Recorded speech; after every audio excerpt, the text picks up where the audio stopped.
Oh, good morning everyone, and welcome.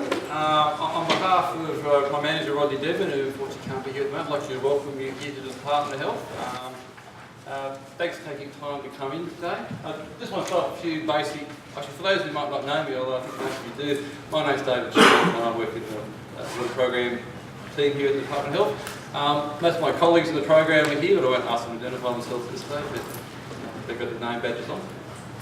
A bit of an advertisement at the start. For those who may not have heard, there's a new updated version of AEWG being released. Listed there the changes that have been added. So there's a new water advisory information sheet, revised VTEX fact sheets, and revised disinfection information sheets. And can be downloaded from that web address on the bottom of the page there. For those who may have already downloaded it, you'll find that one, not all the bookmarks are working, and two, when they decided to colour code it, they colour coded all the colour coding on all the chemical fact sheets was all gone astray. So there'll be a bunch of people in NHMC working over Christmas to fix that issue. So if you're going to download it, probably download it early next year. It is available on the website.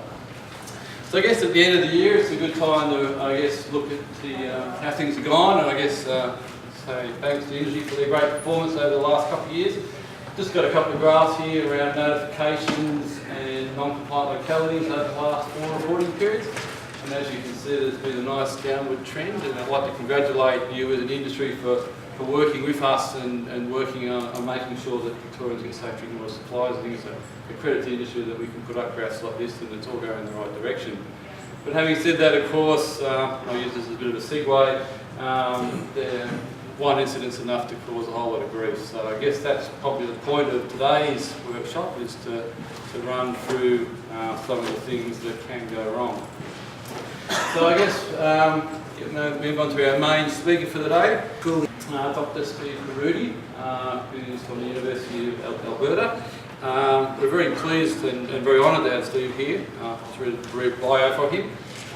He's been involved in research and environmental risk management practice for 40 years, served on more than 25 expert panels, including the Research Advisory Panel to the Walker Inquiry, an international expert panel advising US Army Corps of Engineers regarding drinking water quality risks for Washington DC, and the expert panel of safe drinking water for the First Nations in Canada.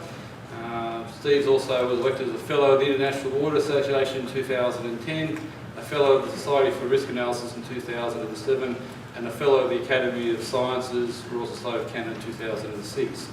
He was also awarded an honorary DSc from the University of Alberta in 2012, and also in 2012 he received the AP Black Award, the top research prize for the American Waterworks Association. He's also co-authored and edited over 165 reference journal articles, 9 books, 26 book chapters, 22 expert panel reports, and more than 100 other publications in the environmental health sciences. So he comes very well credentialed, and we are very lucky to have him here today. And one last thing, Steve has put up a prize for the best question for the day. Which he'll be judging, so feel free to ask any questions today, and we'll do something for the best one. But I guess beyond that, you probably didn't come here to listen to me talk, so I'll pass over to Steve, and I hope you have a good day. Thank you. Just a little bit of background to the presentation I'm going to give. This is largely based on a book that we've been writing. It's a sequel to the book we did in 2004 that largely came out of the Walkerton inquiry, and that book was reasonably successful. IWA Publishing tells me it's their bestseller ever, and so on. But it really wasn't written specifically for the people that do the job, which is you folks. And we felt a need in looking at what we had looked at then to redevelop a book that was specifically aimed at frontline people to provide insights that would be useful for avoiding trouble. And so that's what this new book does. It involves 21 case studies of disasters of some degree or another that have happened in drinking water around the world. There's 2 case studies from Australia. One is the Brisbane fluoride overdose, and one is an anonymized chlorination failure. So basically, it's something you can all identify with. We don't say where it happened to protect the innocent. I won't do that one here today, but I've got a similar anonymized close call that happened in North America. And again, the folks were kind enough to give me great detail about what happened. We decided that, rather than naming a town and having the local politicians get upset, that we would treat it anonymously. But that's some of the change in focus that we've done with this new book, is that the previous book was looking only at waterborne disease outbreaks. And that's important. That's the worst case scenario, frankly, that you're likely to deal with. But clearly, there's lots of other things that happen. So we've also included chemical contamination incidents. That's why the Brisbane case is in there. And the close calls. And we think that there's a good case to be made for paying more attention to the close calls, because close calls are often just one more disaster, one more step away from becoming trouble. There's certainly a lot that can be learned from that. So the point is that I accept that all of you know more about running your water treatment plant than I do. I can't tell you how to run your water treatment plant. But what I know about is water quality and public health. And obviously, you're trying to run your plant to avoid troubles with water quality and public health. I got involved with the Walkerton inquiry in August of 2000. And I was mentioning to David that, it's interesting how these things line up. I had just come back from doing a sabbatical with the CRC for Water Quality and Treatment in Adelaide in '99. And that's when, working with Don Bursell, we hatched the idea of the framework restructuring of the Australian Drinking Water Guidelines. And that probably came out of Sydney and what happened there in 1998. So these things have kind of lined up, but my experience with Walkerton convinced me that there's much that needs to be done to help people appreciate how things go wrong and put in place measures to prevent things from going wrong before they get out of control. Part of this is that some level of fear can be healthy in the sense of a motivator. I would liken my experience with driving a car. I think I've figured now that I've been driving a car for 50 years and never been responsible for an accident. And that's because of defensive driving. You anticipate the other guy's going to do something stupid, and they usually won't disappoint you. The running water treatment plant has elements of that in it. And you need to recognize the pervasive threats that are out there, which is difficult given, just to comment about the drinking water guidelines. And one of the striking things about your guidelines document is how huge it is, and hundreds of fact sheets and all these different chemicals. And are you really supposed to have your eye on all of those things all the time to the same degree? I'm going to comment a little bit at the end of the day about a little bit of priority ranking and risks. The point is that you folks are really the front line of defense for the community in providing safe water. I know you don't necessarily get the respect you deserve. You should be treated as public health professionals. In most places that I talk, that's not the case. People just sort of take it for granted that turn on the tap and the water's going to be okay. They only get worked up when it's not. But by the same token, if you're going to seek that respect, you also have to have the focus to earn it. So part of why we're writing this book is to promote some culture change in society, get people, including your managers and the politicians and others that you have to deal with, to appreciate that producing safe drinking water 24/7, 365 days a year has its challenges. And those challenges are not getting easier as our society gets more populated and people doing more things more places. We need to kind of learn from experience. So I sense I probably don't need to go through this step with this audience because you've taken the trouble out of your work day to come and hear me, but let me go through this anyway. This is how we introduce the book.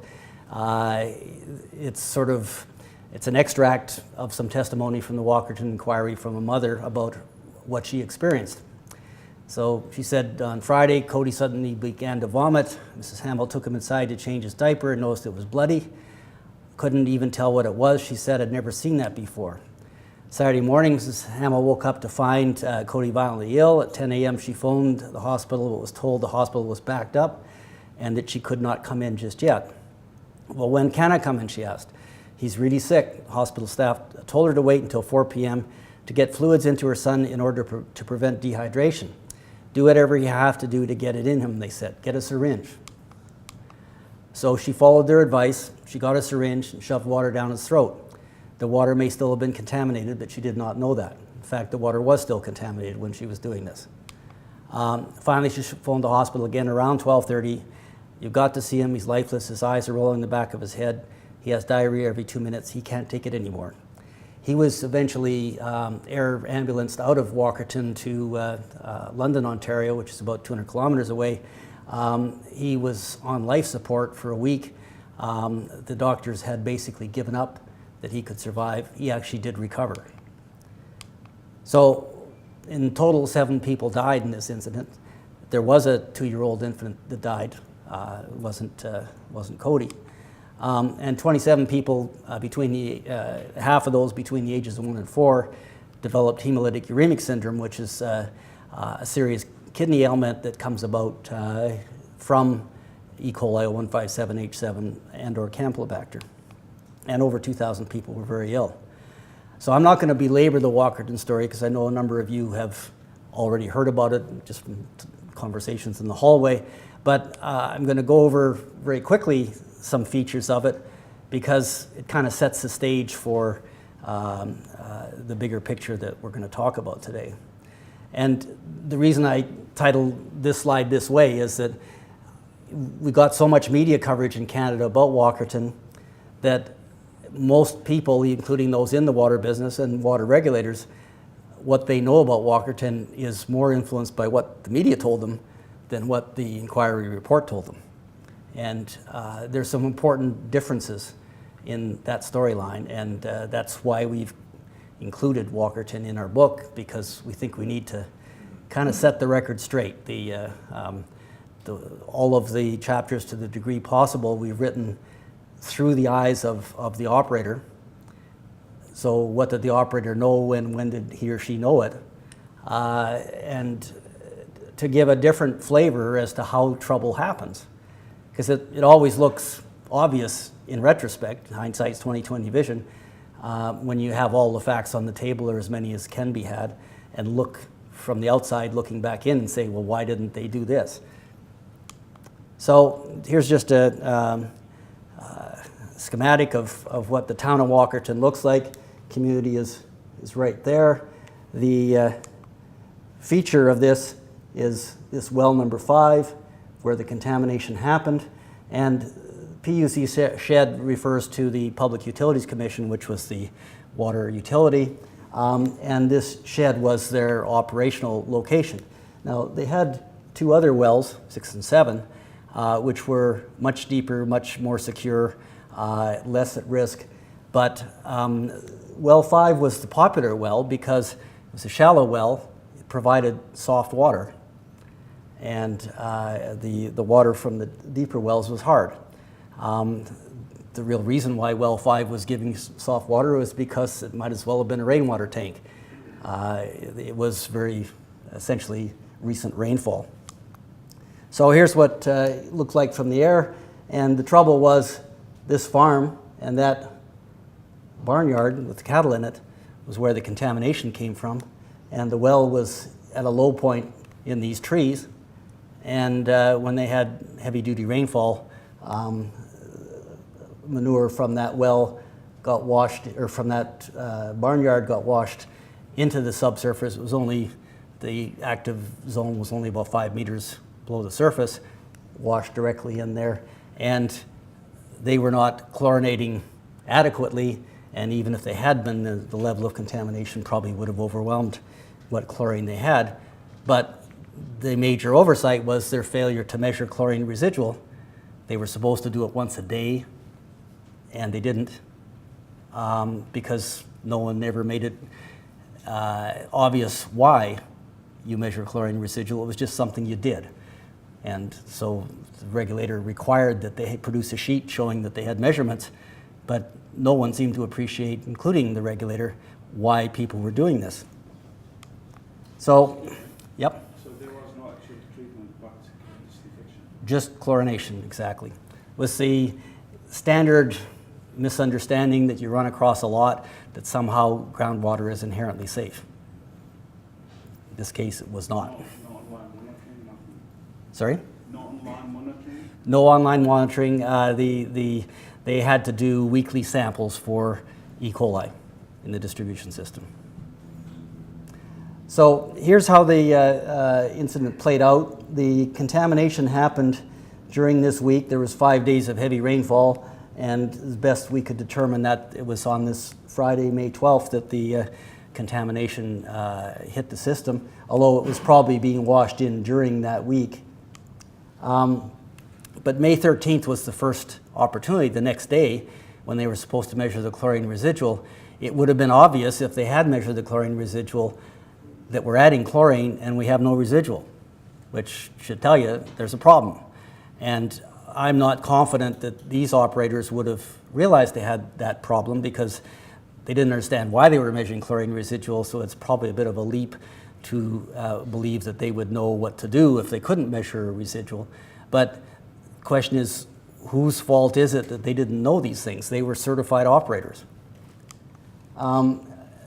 By May 17th, they had collected microsamples on May 15th, and they got adverse results reported for the distribution system on May 17th. But the general manager, the person who's been vilified as being responsible for all of this, didn't connect the dots. He had adverse results in the past. They never amounted to anything. And so he was busy with a bunch of other stuff, and he just kind of left them sitting on his desk. By Thursday, May 18th, people were obviously getting sick in the community. There was a lot of kids staying away from school. By May 19th, it was obvious to the public health authorities that there was something going on. They called the general manager and asked him about, is there anything wrong with the water? And he said the water was okay. So that's been interpreted as him lying. It was probably as much anything a case of self-denial. He didn't understand that the results that were reported to him on May 17th were telling him that the water was a threat to public health. But by Sunday, May 21st, the public health officials had realized that it had to be the water. There was no other plausible explanation for that many people being sick so widespread across the community, so they called a boil water advisory without any confirmation from the results. I think one of the things that you want to look at in looking at this kind of curve, and you'll see it in some of the other cases I show, and it reappears throughout the cases in our book, is the boil water advisory response is usually after the peak of the illnesses. So it's almost always late. So boil water advisories, when you truly have contamination, are a backstop. They probably help prevent more people from getting sick, but they certainly don't prevent illness from happening if you don't prevent the contamination from happening. And in this case, the first victim died on May 22nd. And by May 25th is when it became a national media story, because the medical officer of health found out about the fact that the general manager had known about adverse results and hadn't reported them, and he basically laid the blame for everything on the general manager, which, as things played out, it's quite possible that the government of Ontario might have been more reluctant to call a public inquiry into what happened if it hadn't seemed so obvious that they could blame everything on the operator. I think they were confident going into the public inquiry that this is a slam dunk, it's all the operator's fault, we won't be blamed for this. But And this is just, I apologize, we had to do the figures with black and white for the book to try and keep the cost down. I'm going to get this redone in color so this shows up more clearly, but there's these little circles, squares, and triangles, shows you the distribution of cases throughout the town. I mean, that's the signal to the public health people that this is a waterborne outbreak when you get something like that happening. So what caused Walkerton? The operators, they were long-term residents of the community, born and raised there. And the people who died or became very sick were their friends and neighbors. So, like, do you think they did this intentionally? They continued to drink the water throughout the outbreak. They actually didn't understand that this was a threat. So it was this lack of understanding of the public health consequences of what drinking water can do that was a big contributing factor to what went on.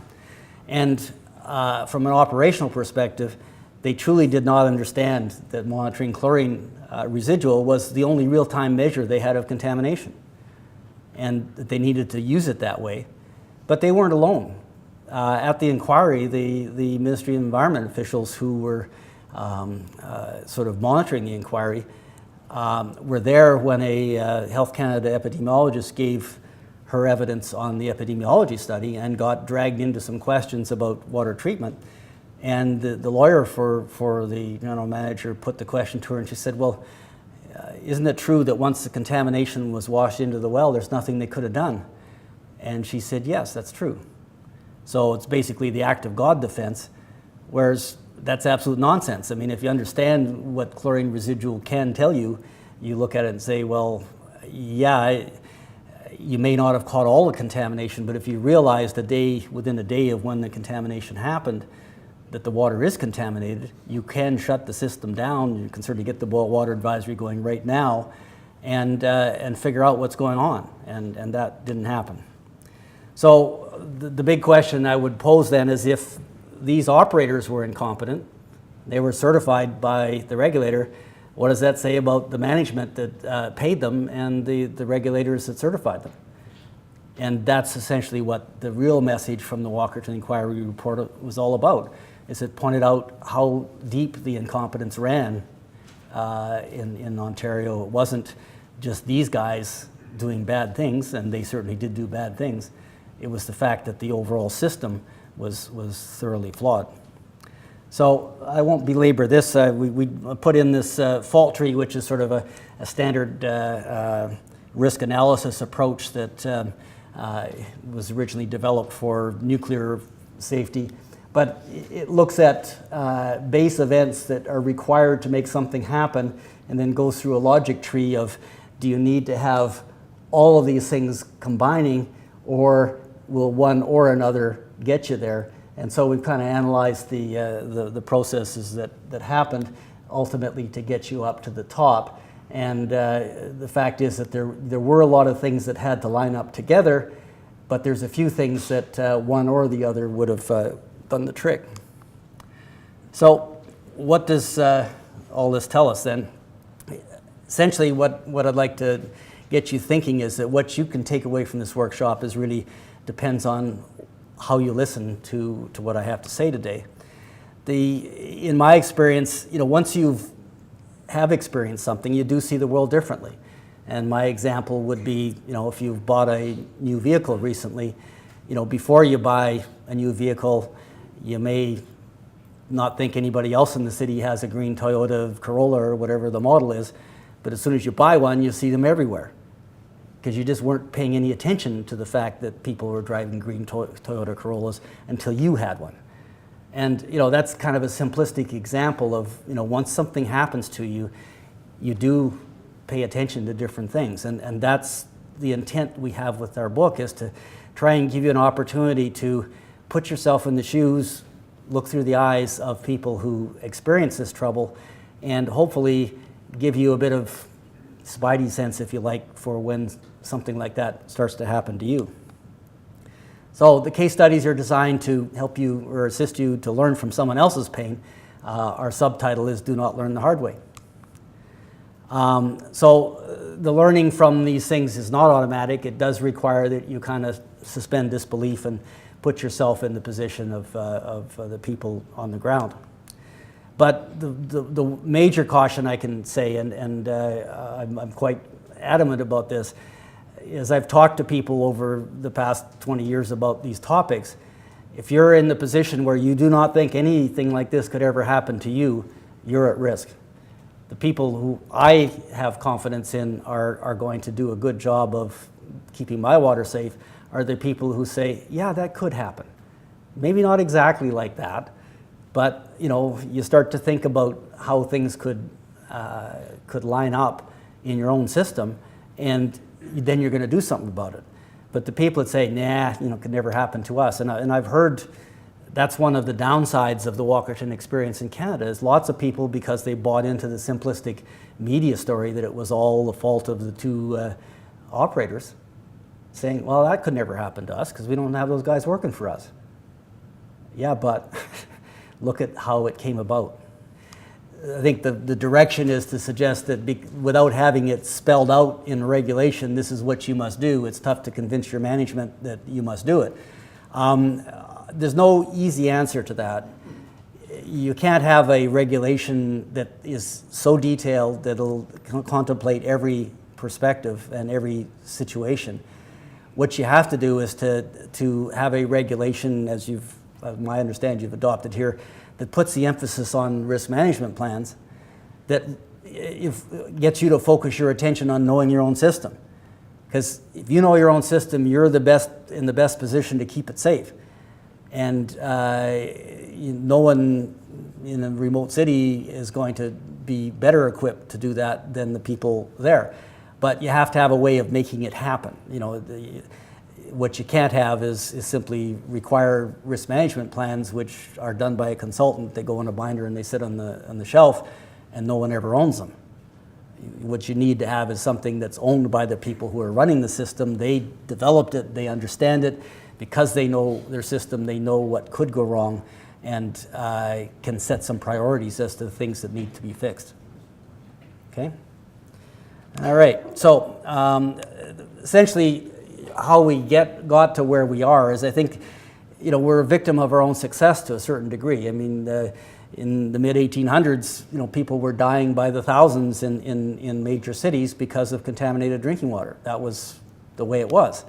But we've by and large gotten past that. We don't have these massive outbreaks happening regularly in our big cities. People have taken for granted that they can have clean, safe drinking water delivered to their homes, and they don't value it. And so we've fallen into this complacency. And what happened in Ontario with Walkerton is a classic example. When in 2000, when that happened, Ontario was Canada's richest province. It was most populous province.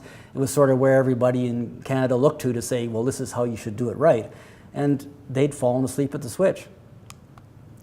So, the challenge, of course, is to how do you keep this vigilance going? It's tough because when things are going well, it's kind of easy to just get lulled along and say, yeah, we're okay.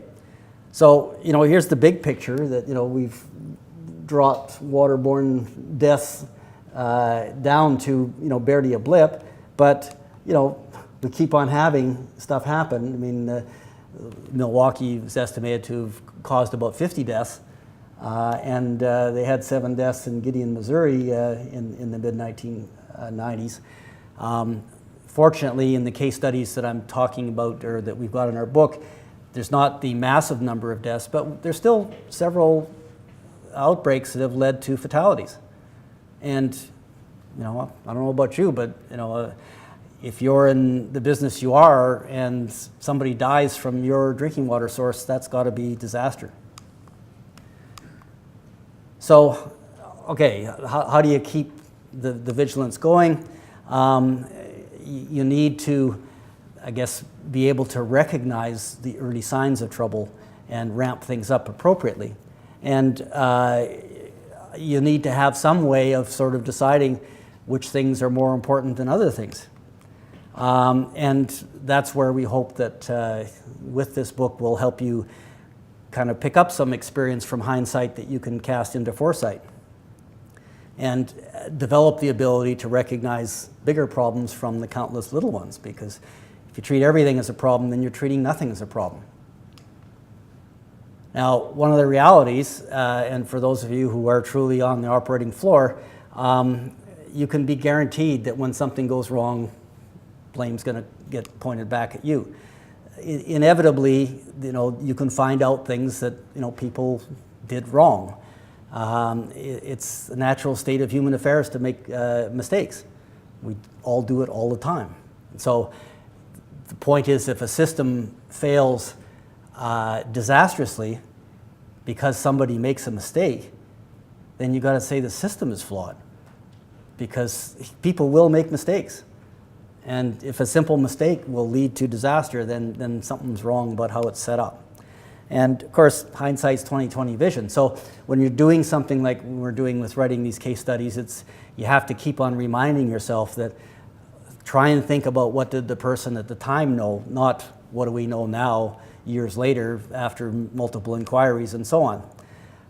A great source of inspiration in doing this, and unfortunately Trevor Kletz died on October 31st this year at the age of 91, but he was a safety engineer in the British chemical industry, written prolifically on a number of things, and I've always found the stuff he writes to be so insightful.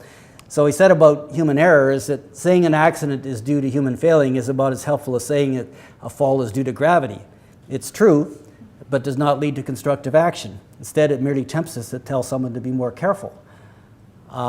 So, his position, and he's, as I say, written extensively on this, is you've got to look at the systems and say, how do they allow the mistakes that people are going to make get out of control? And if it's almost certain that simple mistakes are going to lead to disaster, then you've got to fix your system. So that kind of led us, guided us in doing this exercise to try and put ourselves into the position of who was experiencing this. So we came up with this diagram as sort of a illustration of a day in the life of the operator, that you go into your shift and you're going through this maze where if you do something wrong, things can go kaboom. And ultimately you make your way through the maze and get out at the end of the day and hopefully avoid trouble. The challenge comes in that if it's like this, the same pattern every day, nothing ever changes, you figure out where the trouble is and you start sleepwalking through the system. If something changes in the formation of the maze, that's when you're in trouble, because you thought you knew what was going on, but you didn't recognize that something has changed. So that's why I'm sure that many of you have seen the 6 guiding principles that we put at the front end of the Safe Drinking Water Guidelines. One of them is trouble is always preceded by change. That's an easy premise to make, because it makes sense that it takes some change in conditions to initiate trouble. But it's more insightful than it sounds, in that if you're going to recognize change, that means you know and understand what's normal, i.e. you know your system. So if you know what's normal for your system and then something changes, then the light bulb needs to come on and say, well, what's going on? What's causing that change? Is it something I need to worry about? So I'm going to move on to a chemical contamination episode. Can I just ask, for curiosity here, how many people have ever heard the Camelford story? Okay, 2 or 3, 4, yeah. Fascinating story, and it's still going on, actually. So here's a rather grainy photo of the water treatment plant involved. I'll give you a bit better information shortly. But Camelford is a small town in Cornwall, England, population of about 2,000. It is an ancient market town, and Camel Ford is named because the Camel River runs through it, so it presumably was a ford on the Camel River. But some of the local enthusiasts argue that it's the home of Camelot. It's about 10 kilometers from the north coast of Cornwall.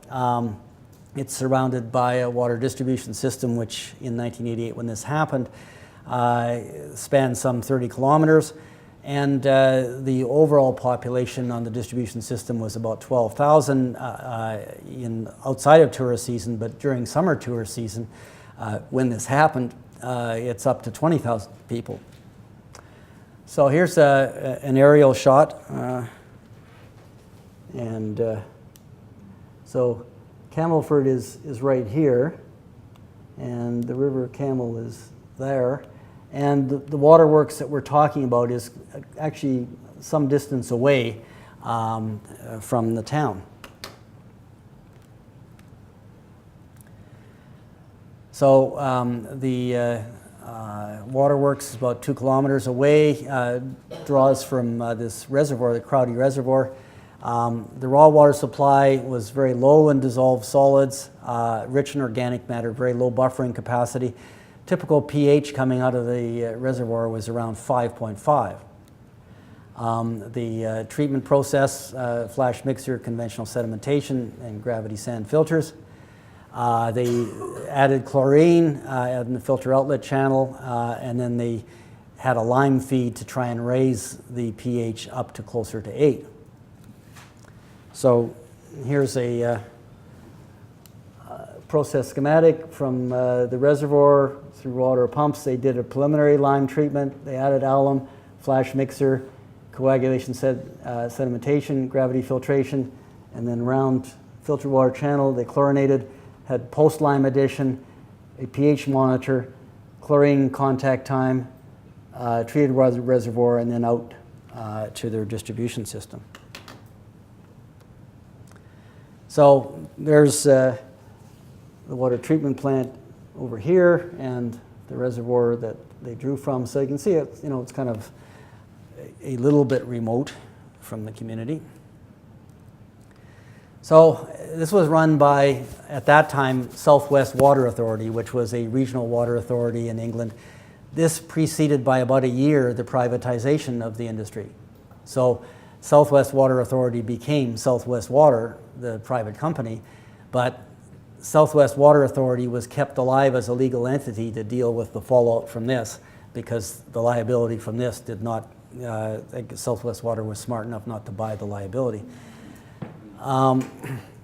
So this was a fairly large operation. They had a control room at Exeter, which is about 100 kilometers away, and they got a low pH signal at 5:30 in the morning on Wednesday, July 6th.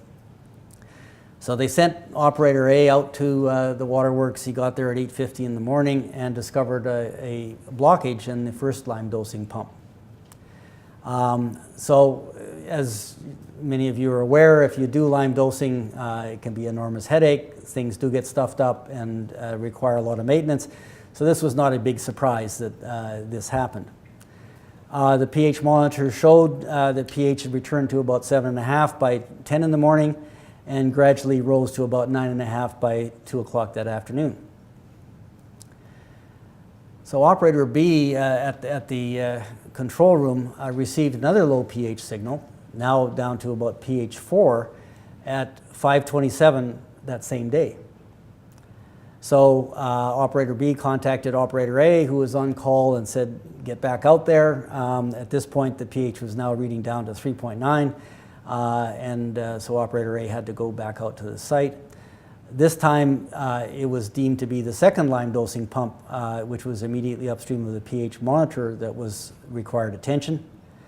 This one was a more difficult problem. It's not elaborated in any of the documentation I can find, but the operator A spent until 30 minutes past midnight working on the problem. In the meantime, the operator B was replaced at the control room by operator C at 6 o'clock, shift change, and she began receiving calls about 8 p.m. that night complaining of discolored and sticky water. Now please, if anybody ever calls you and tells you their water is sticky, listen to them.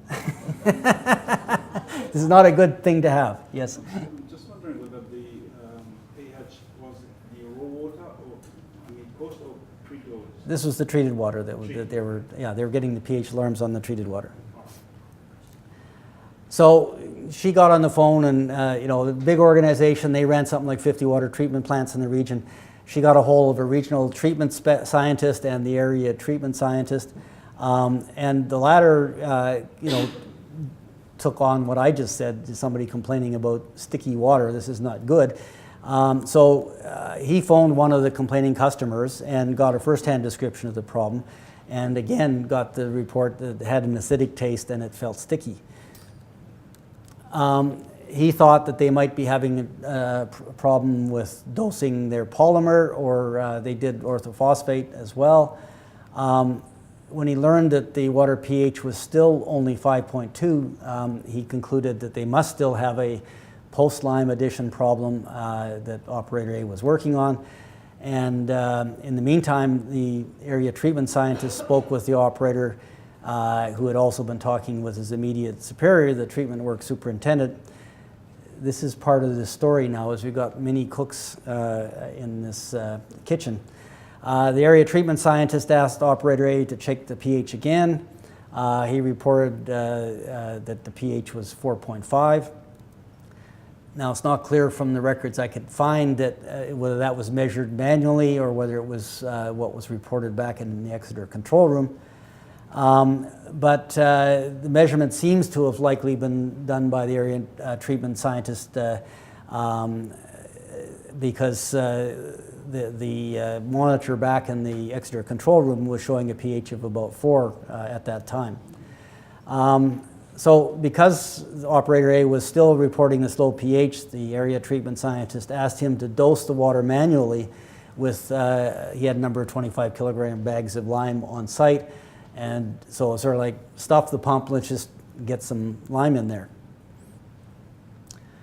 About midnight, the regional treatment scientist and the area treatment scientist spoke on the phone, and they agreed that, that the regional treatment scientist ought to come out and have a look firsthand what's going on.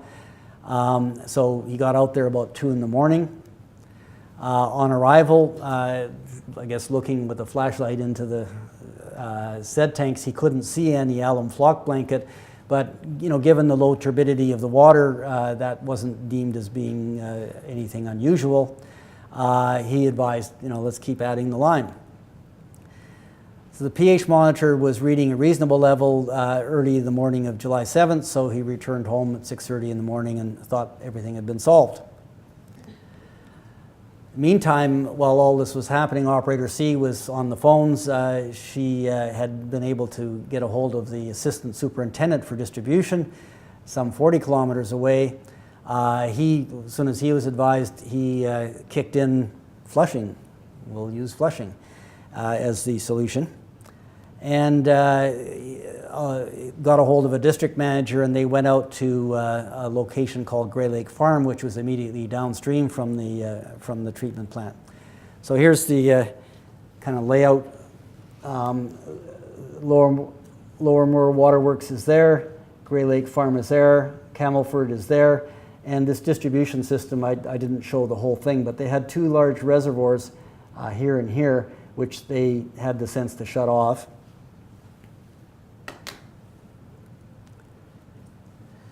And but they release an estimated 3.9 megaliters of water with the flushing.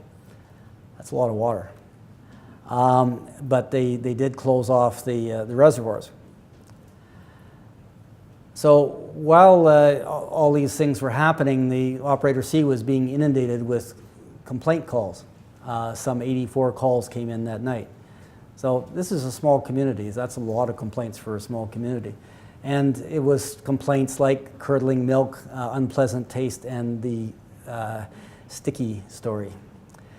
In their setup, they didn't have any emergency backup in place, so that this one operator was left, on the one hand, trying to contact all of these people and get them out to the site, and at the same time fielding all these complaint calls. So it got a little bit messy. But the problem here is that this was a regional water authority operating something like 50 waterworks out of that one control room. Ultimately, looking at the situation, it was not apparent that anybody was put in charge. And so here you had all these people who knew stuff, and were looking at bits and pieces of the evidence and out there trying to solve it, but nobody was put in charge of the whole response. So Operator Ray came back out to the waterworks on the morning of July 7th, and he purged the pre-lime dosing line. Now, I don't quite understand the plumbing from what was written, but apparently that had the effect of drawing about 5 to 10% of the contents of the chlorine contact chamber back out into the system. Now it gets interesting. 9:15 in the morning, the Campbellford Police phoned the head office of the Southwest Water Authority to report public sighting of dead and dying fish in the Camel River, about 1 kilometer south of central Campbellford. So this pollution inspector went out at 10 in the morning and reported 200 to 300 dead juvenile salmon and brown trout. The inspector met a colleague and they walked back upstream towards Campbellford looking for, expecting it was an industrial pollution source.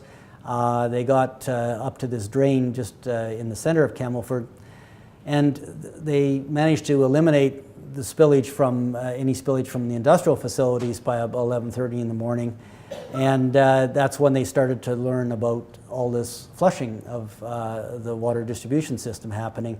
So that then became the focus of their investigation. Once they connected the fish kill with the flushing, they decided any further flushing had to be done either overland or they sent it directly out to sea, where I guess counting on more dilution capacity and buffering capacity to avoid additional fish kills. So the waterworks personnel were still uncertain about what exactly was causing the problem, why are we getting so many complaints, and what's killing the fish. So they initiated a program of siting portable water tankers in the community, try and provide safe water, but it wasn't particularly well planned. So there was a lot of complaints about how it was done. On Friday, July 8th, so now this is 2 days into the incident, waterworks personnel discovered that their supply of alum at the water treatment plant was very low, even though they had had a scheduled delivery of alum to the waterworks on July 6th, which was when all this started. Senior officials were notified about this anomaly. So what actually happened?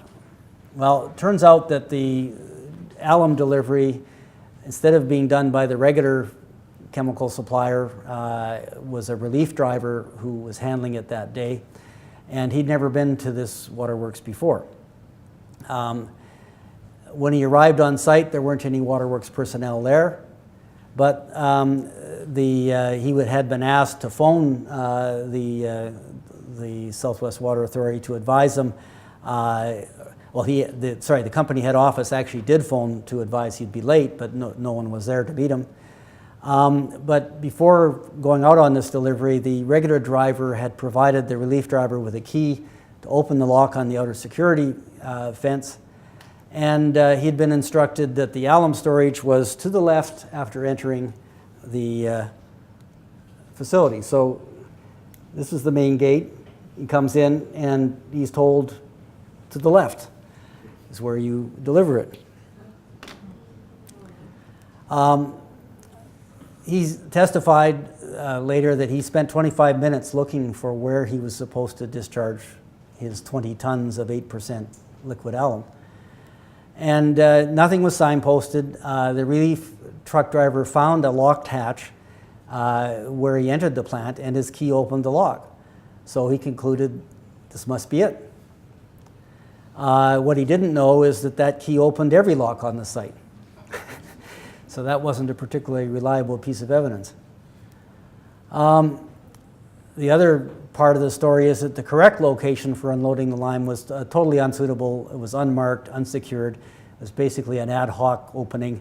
Fortunately, I don't have a decent picture of it. I've got a really grainy photocopy of a photocopy of a photocopy, but you can tell from looking at that it's really hopeless where this was supposed to go.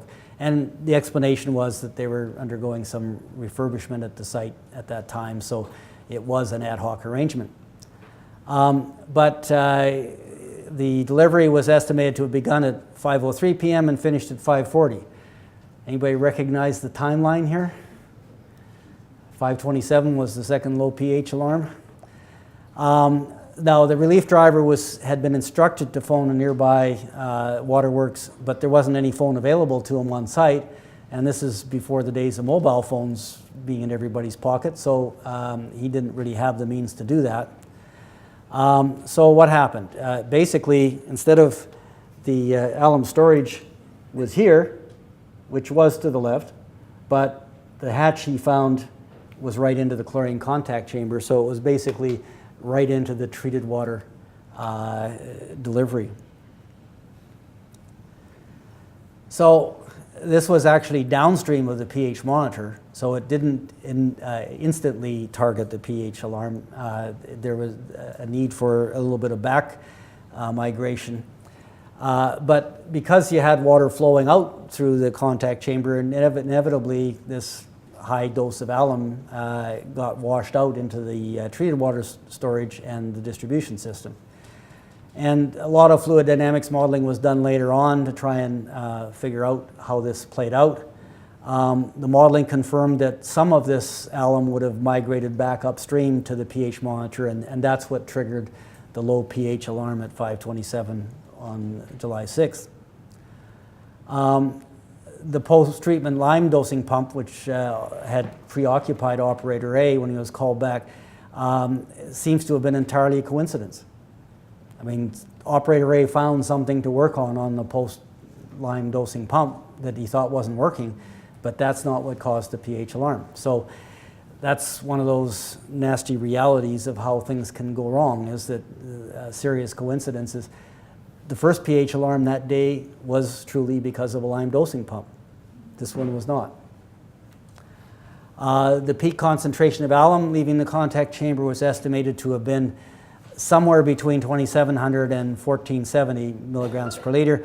It depends on whether the modelers assumed that there was sludge formed with this concentrated alum in there, and there wasn't enough information to answer that question, so they've given a range.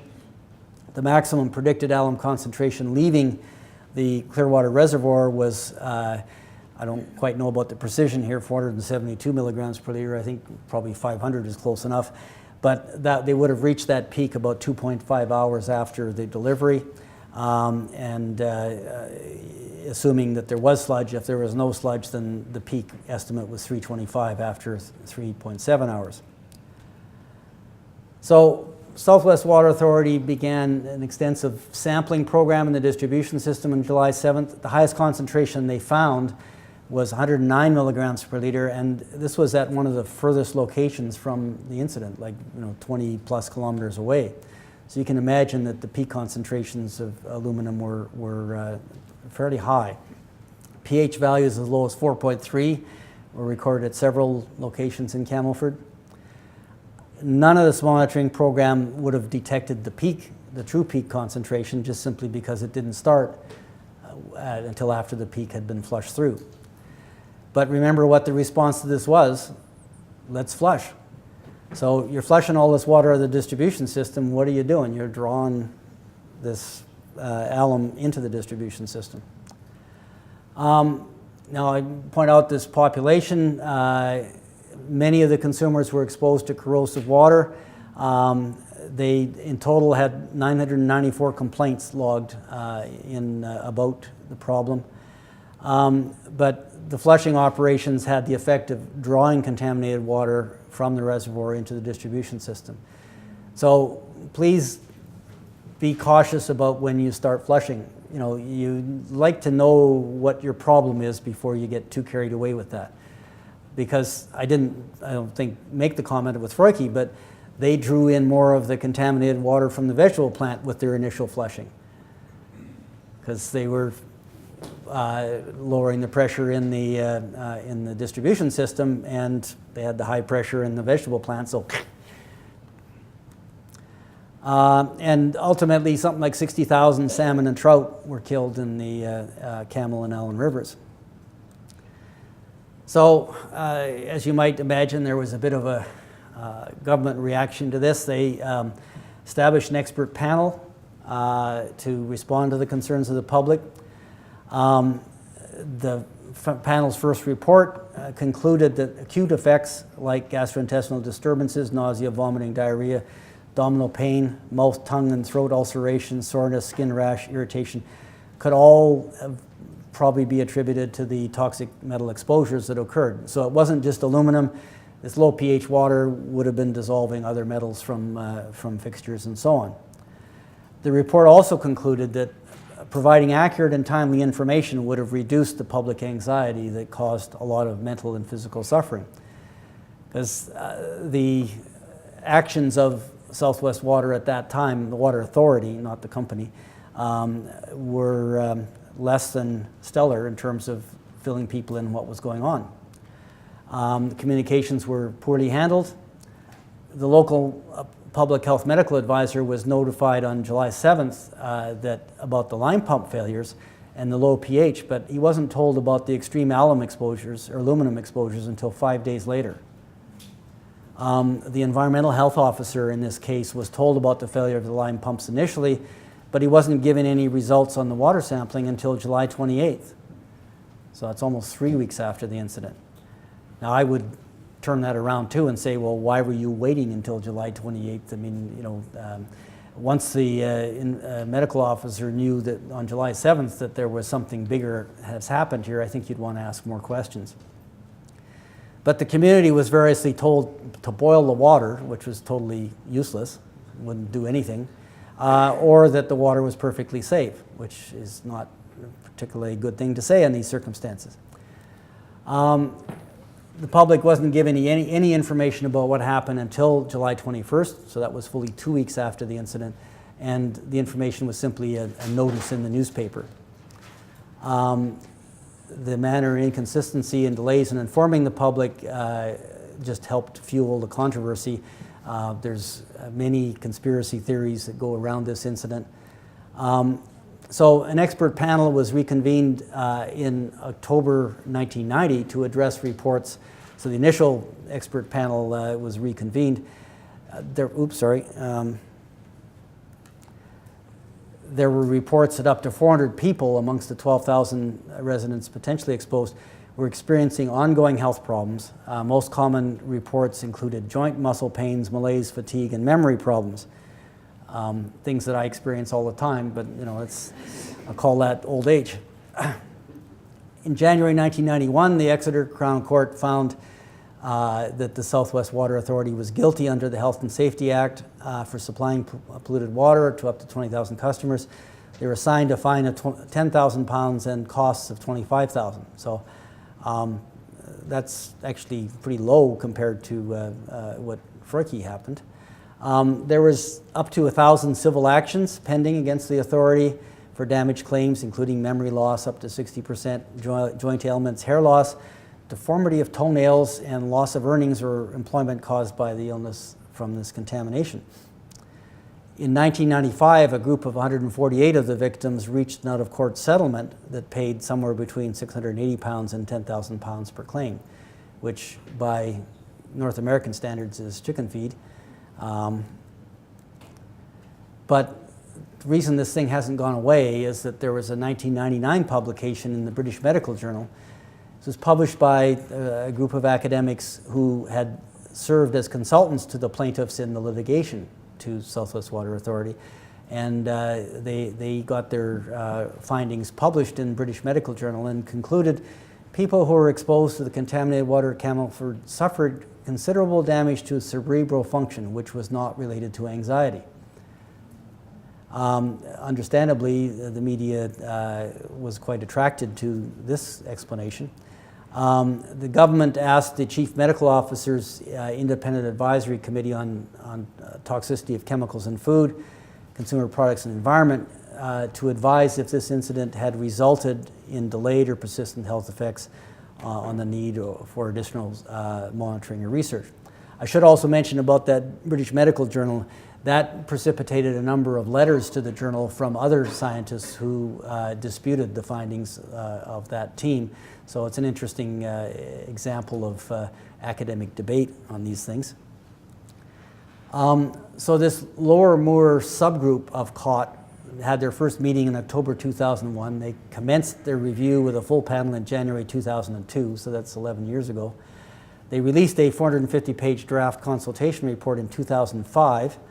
And they had a comment period from January 26, 2005 to May 2005, and received something like 26 written responses. The final COT report, though, was delayed because a coroner in West Somerset was conducting an inquest into the death of a 59-year-old woman who had resided in the suburb of Camelford during the 1988 incident, and she died of unexplained causes with symptoms of dementia. So the final evidence was heard at this at the coroner's inquest, and he released his verdict in 2012. He said, as the deceased was exposed to an excessive amount of aluminium in July, and in the absence of any evidence of any other incident or occasion when she might have ingested an excessive amount of aluminium, the aluminium discharged as a result of the problems at Lower Moor Water Treatment Works at the beginning of July 1980 give rise to the very real possibility that such aluminium may be a factor in her death. And then he went on to say, the suggestion that aluminium was a causative factor must remain only a slight possibility. So that's what I call a nuanced verdict. Sort of covering both sides of the question, but you can imagine, with my red color and underlining what part got reported in the media. So as of May 2013, there's now another death of a 60-year-old male who had attributed his chronic illness to exposure to the water incident in 1988, and the same coroner is conducting an inquest on that case. So that's still to come. The last expert panel report was released as a 677-page document, which you can download from the internet, in April of this year. But at the last meeting of the panel last October, in October 2012, the two local representatives resigned from the panel and indicated they did not wish to have their names associated with the panel report. So there's still discord going on here. Bottom line is, it seems unlikely that the controversy over this 25-year-old incident will disappear anytime soon.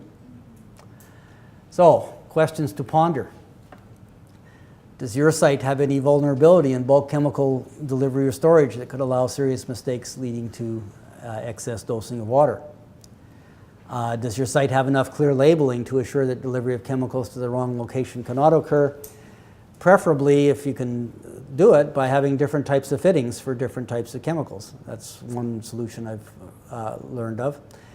Does your process for bulk chemical delivery preclude any access to your site unless your own responsible personnel are present to receive the delivery? In the event of any incident involving multiple consumer complaints, do you have a protocol to assign leadership rapidly to a senior manager who has to take charge of organizing and overseeing all the personnel actions in response? That's probably one of the clearest deficiencies in what happened here, is it wasn't clear that anybody was put in charge. Do all of your personnel recognize that bulk water treatment chemicals are hazardous substances? They have MSDS sheets for a reason. If they are dosed in excess amounts, they can cause harm to consumers and infrastructure. Do you have a pipe flushing protocol and model in place that will allow you to predict where you'll be drawing water from if you need to undertake major flushing? You need to know that, because if you're not sure where the problem is, then you can get into trouble. Can you reasonably estimate the volumes of water that are flushed? How could a contamination episode like this have been prevented? How could this situation have been handled better? In terms of lessons, unfortunate coincidences can and do occur. In this case, the comparatively routine lime dosing pump problems coincided with this huge anomaly of the misplaced delivery of bulk alum. You wouldn't think that's a very likely thing to happen. The earliest stages of a serious incident, somebody with authority in the organization must be put in command, and taking action, everything that's going to be done has to go through that assigned incident commander. Each individual has responsibility for a particular part of a problem, and it's often difficult for somebody to stand back and see the big picture. So in a case like this, people should have been asking right off the top, sticky water that burns, what could that be? When a problem incident is unfolding, initial explanations of what is happening can be adopted uncritically, and you get groupthink going on that can mask finding what is really going on. you need to cultivate some healthy skepticism to explain occurrences that are not making sense and to encourage open questioning of the initial explanations.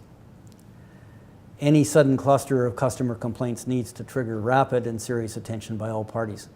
It's really hard to explain that your actions if you don't do that.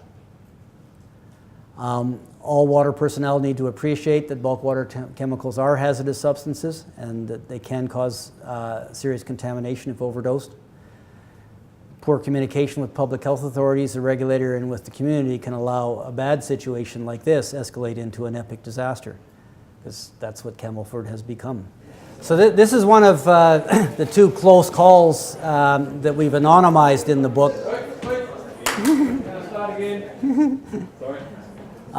We've got one from North America and one from Australia, and I didn't have time because we got the Australia one in fairly late in the game, so I haven't prepared a presentation on it yet, but I think you'll enjoy reading it when you have a chance to see it in the book. It's about chlorination failure in a rural system, and something that I think many of you could identify with. This one is a more unique story in a sense in terms of the exact sequence of events, but I really liked it when I found out about it because it has some much broader messages, not the least of which is it involves SCADA, and I think some of you have probably had some SCADA stories. It's a town of about 9,000 people. It's in kind of a rural parkland agricultural setting, but it's about an hour's drive away from a major city of about 900,000 people, so that plays a role in the story as it unfolds. So it was a surface water supply, or is a surface water supply. It draws from a small river, and the flow is not exceptional. They had an 88-year-old waterworks that they had been running from, but they got a new waterworks in March 2010, and this story is in November 2011, so it's just a little bit over a year. The new waterworks had a rated capacity of 18 megaliters a day, average production of only 5. Picture here. Treatment process, they draw from the river. They still had a line to the old waterworks, and that comes into play here shortly. Had a raw water storage. They used dissolved air flotation as their coagulation step. Then through activated carbon sand filtration, UV disinfection, in this case because they do have a crypto risk to deal with given the nature of the watershed. From there, chlorine and chlorine contact chamber served as their in-ground reservoir through post-chlorination, fluoridation, and had elevated water storage nearby and then out to distribution system.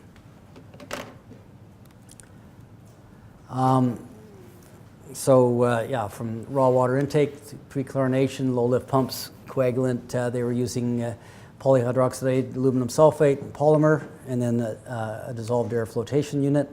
Then one of 3 parallel activated carbon sand gravity filters. UV disinfection as their primary disinfectant, and then chlorination and corrosion control. And they had in-ground storage on site of 2.7 megaliters, and that's kind of an important feature of this story. So what happened? 1:35 p.m. on Monday, November 29th, 2011, a staff member noticed there was no flow in the washroom at the waterworks and reported this to the superintendent. He directed her to the SCADA screen, which showed that starting at 1:35, the water level in their water tower was dropping dramatically. So something's going on. From that point onwards, they had alarms, phone calls, and all kinds of other signals. A little bit reminiscent of those of you who might remember Apollo 13, you know, when things started to go wrong. That's sort of what I pictured this being like. By 1:53 p.m., the superintendent was notified that a contractor working on decommissioning the old waterworks, I showed you the line there, had crushed the largest water main for serving the town, and did a good job. Basically destroyed it. And so all of a sudden, you know, largest water main is leaking like a sieve. So they had an almost immediate loss of system pressure on both sides of the river that runs through the middle of the town. Their hospital was at far north end of the town, about 10 meters higher elevation than the water main break. So basically the distribution system is draining back through this massive hole. It was also worsened by the fact that their elevated water tank was only 80 meters away from where this break happened. So their water tank is draining rapidly through this hole. So the superintendent notified the hospital that what was happening, and got the town administrator to get their emergency control group activated. But the SCADA starts to come into play because of the rapidly dropping water tower levels. The SCADA then kicked in their 4 high lift pumps and proceeds to start pumping out of their 2.7 megaliters of in-ground storage to try and fill up the water tower, which is leaking like a sieve into this water main. So, basically just going to pump all that water to waste.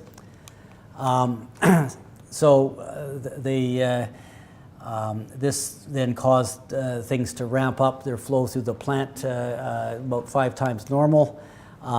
So they had to get manual control of the pumps and try and override the SCADA set points for what the pumps were doing to them.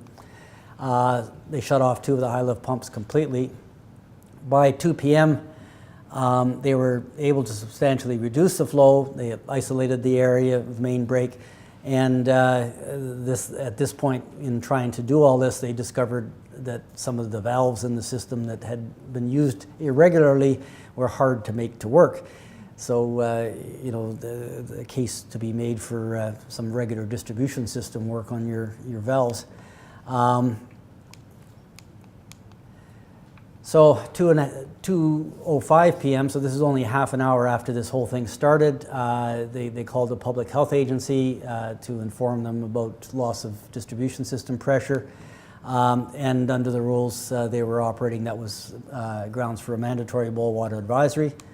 2:10, calls started coming in from everywhere to tell them what they already knew, is no system pressure. And 2:17, so less than an hour after the whole thing started, the water tower is empty. They had concerns about the structural integrity of the water tower, that even though it was vented, the thing had emptied so fast that they had to be a little bit worried about creating some negative pressure inside and having the whole thing implode. About 2:28, so this is less than an hour after this all started, they got a hold of the commercial lab, which is about an hour's drive away from the community, where they had their water quality analyses done, and wanted to notify them that we're going to be sending some samples that evening. The lab's response was, well, anything that comes after normal hours is going to have to wait till the next day. They had to open up their wallet and convince them that they would pay overtime hours to have someone in the lab to receive the samples when they got there. And then at that point, they got a return call from the public health agency and the medical officer of health to talk about implementing the boil water advisory. So the public health agency issued the boil water advisory until further notice, and they undertook notifying the schools, restaurants, nursing homes, and other relevant facilities. The water plant distribution operators who were off-site, and they were on a training exercise at the wastewater plant, everybody had to be called back in to deal with the emergency. They were able to reroute around the damaged main and finally get some water up towards the hospital, but they had to pull some real tricks on their distribution system to do that. They found that their output from the water treatment plant really was insufficient to create the pressure necessary to reach the elevation at the hospital. They had come to rely on their water tower for this. 2:44, an email notice about the boil water advisory was issued to the media. So that's pretty quick to, a little over an hour after everything happened, they've informed the media about it. 250, the old water treatment plant power supply was shut off because, you can imagine with the amount of water that they lost at this site of the old plant, there was an electrocution risk to the workers who were there just because of all of this water. 3 p.m., the compliance coordinator called the incident reporting line with the, in this jurisdiction, it was the Environment Department that was the regulator for drinking water, and informed them what was going on. Then at 3:10, they had their first meeting of their emergency control group and got all the departments together to say, okay, what do we have to do here? By 4:15 p.m., they had their first media release posted on their webpage for the town. Starting at 5:30, they had volunteer firefighters canvassing residents door to door with the boil water advisory notice. They canvassed public locations, the groceries, convenience stores, big box stores, to get the word out about the boil water notice. The local police service drove up and down the streets with loudspeakers alerting residents. So they clearly understood that if you're going to call a boil water advisory, you want people to know about it, and we're pretty good at getting the word out. 6 p.m., the emergency control group met for the second time. By 8:15 p.m., all the samples for bacterial analysis had been collected at 5 different sites. They were able to verify that they had their chlorine residuals good. At 9:15 p.m., the superintendent decided that just shut the water tower off because it wasn't doing anything for them. Distribution operators left at 9:20 that evening to drive to the commercial lab, and they got the samples delivered at 10:25 that night. So the superintendent stayed on site overnight, and the distribution system crews worked overnight to try and dewater the site of the main break and get repair underway. By 6 a.m. the next morning, the crews had managed to cut out the damaged section and replace it by 7 in the morning. So that's pretty fast work. They brought the water tower back into service by 9 a.m. They had a bit of trouble bringing everything back online because there was concerns about additional water main breaks with all these pressure fluctuations. So they had 2 or 3 crews working all day and into the evening, flushing mains. With the heavy water losses and all of this flushing, they had to run the water treatment plant at near capacity from there onwards to try and get enough water to do all this. They got preliminary results back from the first sample set taken, and they looked like they were all clear. So on December 1st, they also got preliminary results for the second and third sets of samples, and these looked like they were all clear. So they were waiting for the final report, the final report on the first sample set came in, so it can confirm the preliminary results. Everything's all clear. So December 1st, just to show that other weird things can happen, their raw water online turbidity meter failed.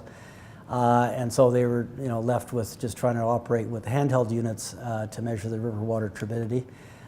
They got lucky that there was an equipment supplier attending an equipment show in a nearby town and had exactly the model that they needed in her car, so she was able to come and install replacement, so that was a bit of good news. By Friday, December 2nd, the superintendent was discussing with the medical officer of health to remove the boil water advisory because all the evidence was showing everything was good. So everything was set up to announce removal of the boil water advisory at 7 o'clock on that Friday night when they expected to get the final results in for this fourth set of samples. But at about 5 p.m. on Friday, December 2nd, again, things happening on Friday afternoon and evening, the turbidity levels for the DAF effluent began rising, and it was necessary for the superintendent to call the medical officer of health and say, yeah, we probably better not take off the boil water advisory quite yet. And in the meantime, and they didn't find this out until later, they had a second water main break. happened that day, which was probably causing them grief that they didn't know. So the point is that with all this stuff that happened, and you know, they had ramped up a pretty impressive response in a lot of ways, everybody was under a lot of stress, running everything flat out, but everybody put in a lot of overtime trying to keep things going. And the majority of the staff were attending their annual Christmas party that evening, and when this turbidity problem happened, the superintendent had to notify the mayor that they weren't going to be lifting the boil water advisory, which I'm sure he was delighted to hear. Because of this turbidity issue, he had to call the operating staff back to the plant on the Friday evening. Then things really started to go interesting at 5:55 p.m. Filter 2 shut down because the filter effluent turbidity exceeded 1 NTU, which was their compliance limit, and the SCADA says, you're over the limit, shuts it down. Basically this breakthrough was happening because they weren't getting adequate clarification in the DAF. At 6:03 p.m., filter 3 shut down because of exceeding 1 NTU. So they were down to 1 out of 3 filters. And then filter 3 started draining, and they're to this day not quite sure what the rationale for the SCADA to get it to do that was, but that so happened. So they had to put the filter controls onto manual so they could override this. It's a little bit reminiscent of HAL the computer in the movie 2001. Goes back to a long time ago. Many of you not have probably seen it, but foreshadowing what life will be like when computers control everything. In any case, the SCADA logic that was kicking in here really wasn't designed for the circumstances they were facing. So at 6:30 p.m., the last filter shut down because of high turbidity. So now they're not producing any water. So they went ahead and manually set them filter to waste until they could get the turbidity back under 1 NTU. And as each one got below 1 NTU, they'd put it back in service and wait until turbidity went above 1 NTU and it would shut down again. So they were sort of limping along with partial operations. And they continued on this filtering to waste cycle on all the filters for the next few hours. Somebody suggested, well, why don't we backwash one of the filters and see if that will help? That turned out to be a bad idea because it just made the effluent turbidity worse because of all of the fine turbidity that was carrying over from the DAF units, and because they hadn't really ripened the filters properly before trying to put them back online, they just shut down more quickly. So at that point, the superintendent sent one of the operators home because he recognized that this problem wasn't going to get solved anytime soon, and tried to run with minimal staff overnight. One of their operators was on vacation and wasn't available till the following Sunday, so they were a bit short-staffed. So staffing resources became part of the challenge. The superintendent, the compliance coordinator, and the operator spent the night manipulating the plant, trying to get the turbidity down. And by and large, by Saturday morning, things were looking good. By about 4 a.m., the turbidity in the filters was below 1 NTU and staying stable. So they fiddled around with the plant flows, trying to increase treatment time as much as possible, and this allowed them to get some better control of the coagulation flocculation process. They adjusted dosages and brought filters in and out. The superintendent was satisfied turbidity issue was resolved by about 6 a.m. on the morning of Saturday, December 3rd. So superintendent called the medical officer of health, informed her that the boil water could be lifted. The samples were free for microbial indicators, and the turbidity issue seems to have been resolved and seemed stable. So the medical officer lifted the boil water advisory. Everybody was notified. There had been, as you might imagine, considerable pressure to lift the boil water advisory as soon as possible. Early in the afternoon of Saturday, December 3rd, the treatment plant once again started not responding. By 4 p.m., the filter turbidity was climbing above 1 NTU and putting them into non-compliance. The water treatment plant remained non-compliant levels overnight, so, you know, though maybe they should have put the boil water advisory back in place right away, they didn't. They suspected that they had some equipment problems and brought in an electrician to verify some of the readings on some of the instruments. They found that they had a couple of faulty water flow regulator valves. One of these controlled the water flow for the polymer addition stream, and the other was controlling the UV system for cooling. They also discovered, even though this is a brand new plant, that there were some electrical wiring issues that probably weren't helping them. But ultimately, the UV transmittance declined below 80% because of the elevated turbidity on the filters. And so under these circumstances, the SCADA automatically shuts off the UV. So UV was their prime disinfectant because of their concern for cryptosporidium, and now it's toast. So that left them with chlorine as their primary disinfectant, but the new plant really wasn't designed to have chlorine as a primary disinfectant. So they had to increase their chlorine dosages as much as possible to compensate for the loss of the UV system. They notified the regulator that chlorine was now their primary disinfectant, not UV. The loss of UV as primary disinfectant became a challenge because their chlorine system really wasn't designed to be a primary chlorination facility. So they barely had the capacity to form a function in that manner. So they were running with it wide open. The plant flows had to be reduced to a minimum, try and maximize contact time in the system. So given the combination of poor turbidity removal and chlorine as their primary disinfectant, this, knowing that they were at cryptosporidium risk, was not a good situation. So by Sunday, December 4th, the treatment plant had remained unresponsive to adjustments in coagulant dosing. The filter turbidity problems persisted throughout the day. Times the plant would be in compliance, and then it would go back out of compliance. So ultimately, they had to make the call. The medical officer health was notified. Boil water advisory was put back in place for the second time, this time now at 3:30 on Sunday afternoon.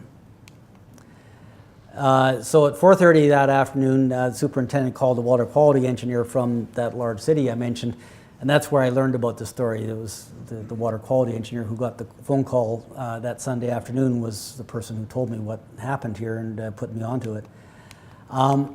So he drove out, came out to the waterworks about 7 o'clock that Sunday evening, and joined in with the emergency control group that was in progress. I met with the plant superintendent, the compliance coordinator, and 2 of the operators, and reviewed the water data to see if there'd been any discernible change in source water quality. Looked at their jar testing that they had done to try and optimize their alum dose. What was their current and recent performance of the DAF, and what were the options for coagulant chemical addition. He worked the problem with one of the operators who had already been working extended hours the previous week, so he was a little bit buzzed. There was limited raw water quality data available, but this provided some indication of a slight increase in water turbidity from 1.4 to 2 NTUs in previous weeks up to 2.6 to 3 for the previous 3 days. So nothing very stunning there to suggest that was a problem. Color had increased from 20 to 40 TCU in the previous weeks up to 60 to 70. So yeah, there clearly was a bit of a change in water quality, but not that dramatic. There had been some recent moderately heavy rainfall that probably caused slightly higher organic loading. So here's a picture for you. I don't know if the color is that obvious here, but this is what the normal operation of the DAF unit looked like with their float, and this is what they were getting. It was basically snow white. They weren't getting any effective coagulation of the organic matter at that time.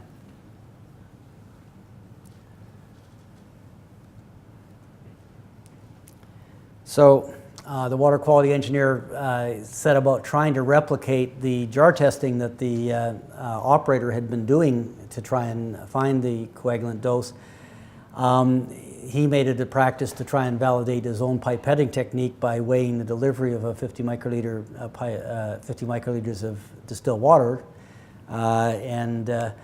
When he had the operator do the similar validation, he discovered that he was actually not using his mechanical pipette properly and was actually overdosing. So it was all about how you push down the plunger. And the way he was doing it, he was actually delivering more than the pipette was calibrated for. And the effect of that then is that what he thought he was adding and what he would have then put in place for the process was actually inadequate because he had been delivering much more alum than he had thought he was delivering. So in reality, they needed a much higher alum dose compared to what he thought his jar testing procedure was telling him. So once they sorted out the pipetting accuracy thing at about 2 in the morning, the jar test results started to make sense. They needed a dose of 70 to 90 milligrams per liter to achieve good flock formulation and get the finer clarifier turbidity below 2 NTU. But when they tried to deliver this dosage to the treatment plant, when they checked the coagulant flow rate, they didn't have a coagulant flow meter, so he had to measure this by drawdown. He discovered that even though the SCADA was set at 80 milligrams per liter, the pump was delivering 45. So he had a compounded problem that they, were underestimating initially how much alum to be drawing because of the pipetting error, and then you had the SCADA delivering less than it was telling you it was delivering. They tried to enter an artificial dose of 130 on the SCADA to try and get the pump up to what they really wanted, but neither the pump speed nor the flow rate of alum increased. They tried to override the SCADA, adjust the speed up to 60%. This caused the DAF to shut down. So there was some hidden interlock on the SCADA that it just sort of said, leave me alone, shut everything down. But the inaccurate coagulant feed might have been caused by the faulty water regulator valve that was found earlier by the electrician. They weren't really sure about that. But ultimately, the way they got around all this is they manually had to increase the pump stroke from 50% to 95% in order to trick the system into giving them the coagulant dose they wanted. And they were able to verify that by actual drawdown. So the other thing was that throughout all this, they've been buggering around with things enough that their point of adding alum had been kind of jerry-rigged instead of putting it properly into their flash mixing unit, so that had to be fixed up. They were getting short-circuiting of the underdosing that they were doing anyway. Ultimately, when all of these things were fixed, they got effective full-scale performance and were able to get a clarifier effluent under 2 NTU. So the water quality engineer left at 4:30 on Monday morning.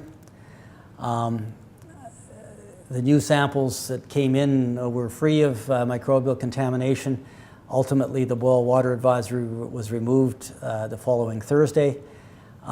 They kept the waterworks manned around the clock until they were comfortable that things were actually stabilized. So they dodged the bullet. There was no health consequences or adverse micro results from the situation. But the sequence of events that they went through kind of raises a lot of interesting questions, I think. So first question is, would your system have been able to respond any differently or better or worse to these circumstances? If you lost your main water main and basically were bleeding your water supply, what would happen to your system? Does your water system emergency response plan address all of the actions that were necessary in this case? Do you recognize the institutional users such as hospitals, long-term care facilities, and so on, that are going to be adversely affected if something like this happened to you, because contractors will crush pipes given an opportunity. This can happen. So do you have networking arrangements in place that would allow you to call for assistance from other water utilities on an emergency basis? I think that's a very important feature. You've all got the advantage of having regional water companies here, but these guys did not. They're sort of a standalone community. Do you have the capability to run your system effectively in a manual mode when SCADA problems and challenges arise? To my mind, that's probably the most important question to ask yourself with new water treatment facilities, because if you can't pull the plug and run it manually, then you might find yourself in real trouble. Are all your operational staff able to verify and cross-check all chemical feed rates by monitoring drawdown measurements? So there should be, we're basically a generation and raising a even more dependent generation who believe those digital red printouts that tell you stuff, and what those things say is only as good as the inputs to the instrument that give you those printouts. And if you don't have some way of verifying that it's telling you the truth, you can get into real trouble. Do you have standard operating procedures for validation of that kind of thing? Have you stress tested your coagulant dosing optimization procedures to ensure that you can respond effectively to that kind of challenging treatment condition? Do you have adequate documentation and commissioning information for recently installed treatment processes to allow you to respond to challenging situations? In this case, their plant was less than a year and a half old. When they called the consultant who designed it, it's not our problem. They called the equipment supplier, no, it's the consultant's problem. Nobody was helping them. And that, I don't know how it works here, but that's a problem we have in Canada, is that most of our consultants are designing water treatment plants by putting together bits and pieces from various equipment suppliers who provide a lot of the technical input.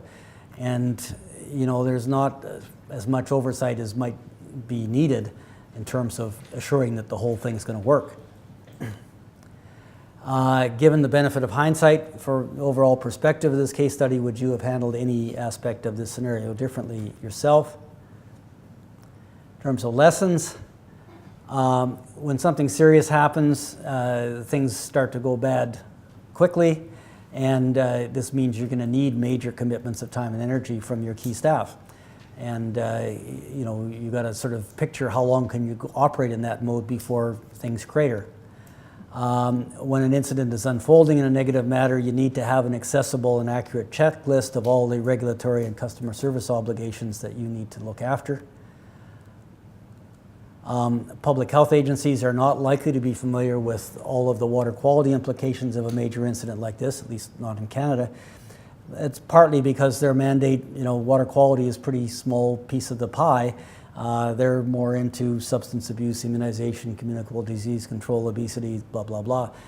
I mean, because water quality incidents are relatively rare, it's not something that's high on the radar. There's often an initial diagnosis of a problem that will be inaccurate, and you need to be careful to avoid being blinded to the actual problem by that initial diagnosis.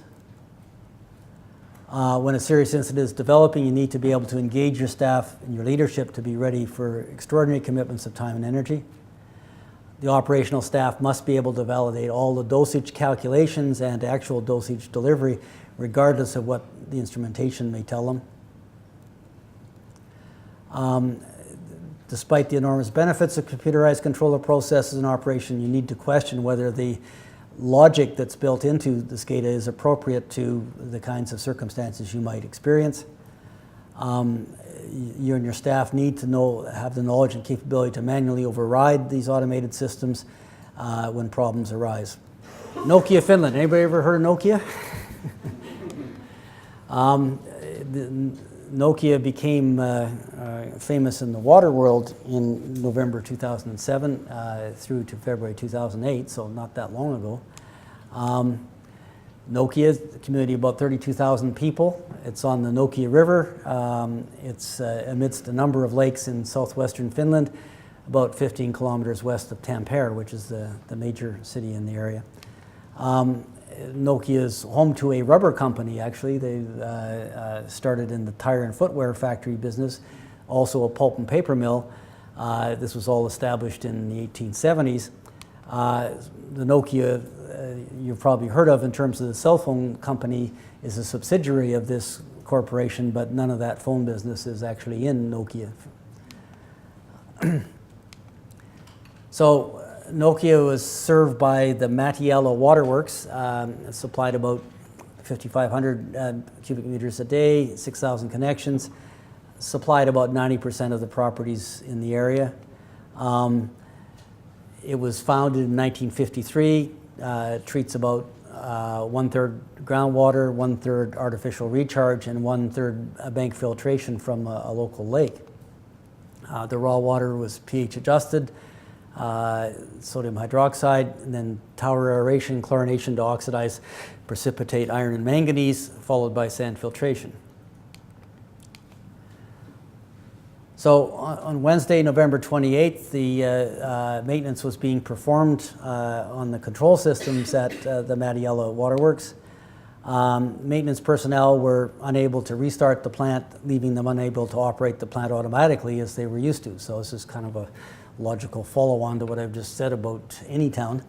The operators decided they had an out in that they had a large pipeline from Tampere where they could actually draw Tampere water in while they were figuring out how to turn their water treatment plant back on. About 3:30 that day, they received their first consumer complaint about discolored and odorous water. So here's just an aerial shot of Nokia. This is sort of the city center here. The Matiello Waterworks is next to this lake, and the Tampere water supply is off that way. The thing about Nokia is if you look at a lower resolution or higher elevation aerial photo of this, there's more water than land in that part of Finland. I mean, the whole thing is just a big lake with a little bit of land. You know, for Australians, it must drive you crazy. Where you know, here you got water shortages, and these people got water coming out their ears, and look what happens. Anyway, what happened? Well, the operators assumed the complaint was the result of drawing water from Tampere because in the past, you know, when they activated that pipeline, they had dislodged sediments from the distribution system. So guess what? They started flushing about 4 p.m. to deal with what they regarded as a familiar problem. The water pipeline had been under repair during this previous summer, and personnel assumed that this was just sediment and so on being dislodged. The consumer complaints came from about 6 locations clustered either side of the Nokia River at the western end of the city. This is the opposite end of the town from where the waterworks and the pipeline coming in was. The number and nature of aesthetic complaints had not been encountered before, but the waterworks staff kind of stuck with their theory that this was caused by the Tampere water. So they undertook further flushing of the affected areas at 9 o'clock that night and continued on until about midnight of Wednesday, November 28th. Now this is interesting. This is sort of the center part that I pointed out in the aerial photograph before.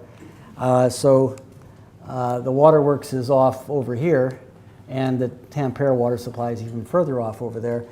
And the red dots here are the first round of complaints that came in on November 28th, and then the blue dots are complaints that came in on November 29th and 30th. So they're all clustered right around here. Thursday afternoon now, 2:55 p.m., public health inspector received a complaint from a resident. He called the waterworks to inquire if they were having any water quality problems. The operator on duty explained to the public health inspector that these were aesthetic water quality problems caused by displaced sediments. So public health inspector accepted the story that he was given from the waterworks people and conveyed that to the complainant. About 4 p.m. That Thursday, an email bulletin was sent around with normal priority to water personnel describing that there was problems and attributing it to the Tampere water. They decided to continue flushing the system. A resident had complained to a local newspaper, and the healthcare center started receiving phone calls inquiring about gastrointestinal illness. A reporter called the water utility to find out what was happening. By the evening of Thursday, November 29th, waterworks personnel began discussing other possible sources of water contamination, such as cross connections with building heat exchangers, because they had a lot of district heating schemes in the city. 6:50 a.m. on Friday, November 30th, the duty person at the waterworks received a water quality complaint, including information about gastrointestinal illness symptoms. That morning, the newspaper came out with an article titled this is an English translation of the Finnish, "Iron and lubricating grease mixed in with water in Nokia." That's very reassuring. The story quoted the water utility officials as stressing that the water should be safe and the problem was not serious. Friday morning, water personnel decided that the use of Tampere water was not an adequate explanation for the complaints. Many of the continuing complaints now also mentioned the occurrence of illness. So at 10:40 on that Friday morning, the water utility personnel had a meeting with the public health inspector, and although the cause of the problems was not clear, the growing reports of illness were discussed, and by 11:30, the public health inspector gave verbal instructions to issue a boil water advisory. Around 11:45, the first cases of gastrointestinal illness appear at the local health center. 12:30, a radio notice of the boil water advisory was issued, and 12:47, a bulletin was posted on the Nokia website. So what actually happened? Well, you may have noticed in my little diagram of where the complaints were that there was something right in the middle of it. The Kullanavari wastewater treatment plant was located on the north shore of the Nokia River. Treated sewage effluent was not disinfected, but it was used on site for non-potable uses, including washing equipment that came in contact with wastewater. The wastewater plant had been undergoing its own maintenance on the previous Wednesday, coincidence, and this included cleaning of the polymer handling facilities that afternoon. The maintenance required rinsing of tanks, but at the time the treated but not disinfected sewage effluent had been shut off. That's what they would normally use for this purpose. So the person doing the cleanup, that's what the wastewater plant looks like. The person performing the maintenance needed water for rinsing purposes, and because this treated sewage effluent was shut off, he opened a valve that allowed him to access the municipal tap water supply to complete his rinsing task. When he was finished, he left the valve open, and this effectively connected, when the sewage system came back on, connected the treated sewage effluent system directly to the municipal tap water system. So over a period of 2 days, because there was higher pressure in the wastewater system, something like 400 cubic meters of treated sewage flowed into the municipal distribution system. That's the cross connection. I can't translate the Finnish there for you, but kind of the red line tells you all you need to know. So this is a simulation of what was happening. So starting on the Wednesday afternoon at about 3 o'clock, the red is estimated to be 50 to 100% sewage effluent, and the purple is 10 to 50% sewage effluent. So you can see right in the immediate area, very high level of contamination was predicted.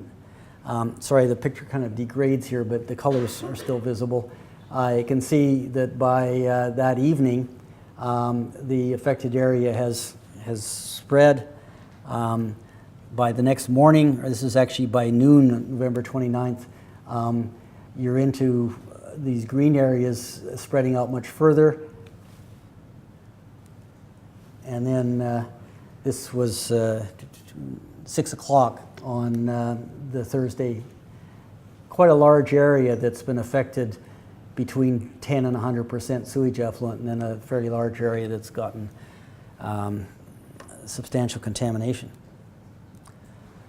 So 2 women, age 55 and 81, suffering from other conditions, died in the hospital after seeking help for gastrointestinal illness. Over 1,200 people who were sick sought medical care. 1,200 sought medical care. In total, over 8,000 were ill with gastroenteritis, with at least 6,500 of those cases directly attributable to the water contamination. I'm presuming the rest must be secondary disinfection. Contamination was pretty impressive. I mean, virtually every waterborne pathogen you want was in there. They had Campylobacter, norovirus, Giardia, Salmonella, Clostridium, and rotavirus. Ultimately, a waterworks employee was charged in 2010 with 2 counts of involuntary manslaughter, but he received a 7-month suspended sentence.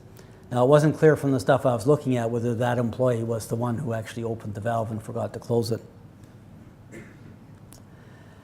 The city of Nokia was ordered to pay compensation to persons affected. The cleaning of the distribution system lasted for months. Mechanical cleaning and shock chlorination with 10 milligrams per liter chlorine persisted until February 2008 because they kept getting norovirus showing up in their distribution system. So that was kind of an interesting finding. Drinking water was not declared safe until February 18th, 2008. The estimated cost was 1.8 to 2.1 million euros. In excess sick leave, the estimated costs were 5 to 6 million euros. So, is this kind of plumbing arrangement allowed in your jurisdiction? Have you ever been to your wastewater plant, seen what they've done there? Are the personnel in your wastewater treatment facilities aware of the risks of allowing treated sewage effluent to contaminate the potable water system? These guys are used to using this stuff regularly. You know, it's not treated as a huge occupational hazard. They're using it for process stuff and for cleanup, and maybe don't necessarily recognize what a risk it poses to drinking water. Would your system have been able to respond better than the slow response described in this case? I mean, it took them 2 days to kind of say, gee, you know, this initial idea of Tampere water just isn't washing. This is an interesting one. The water utility had developed a drinking water safety plan in accordance with the proposals for the 2004 WHO drinking water guidelines. So they were ahead of the curve. They actually did one in 2003, but wasn't a very good one apparently, because it didn't, there were some people in the waterworks who knew about this possibility, but they were in a minority. But none of them connected the dots when the problem was arising. Does your water system emergency response plan address all of the actions that were ultimately required in this case? Do you know enough about your distribution system to identify and eliminate conditions capable of causing system contamination by backflow, such as happened in Nokia? And bear in mind, you know, what was their response? They were flushing. What was the flushing doing other than drawing more sewage into the system?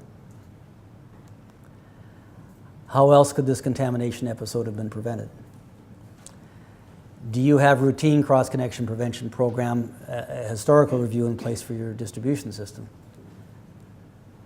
So what are the lessons? Well, wastewater personnel and managers who are accustomed to working with raw and treated sewage may simply not be aware of how severely these materials can contaminate drinking water.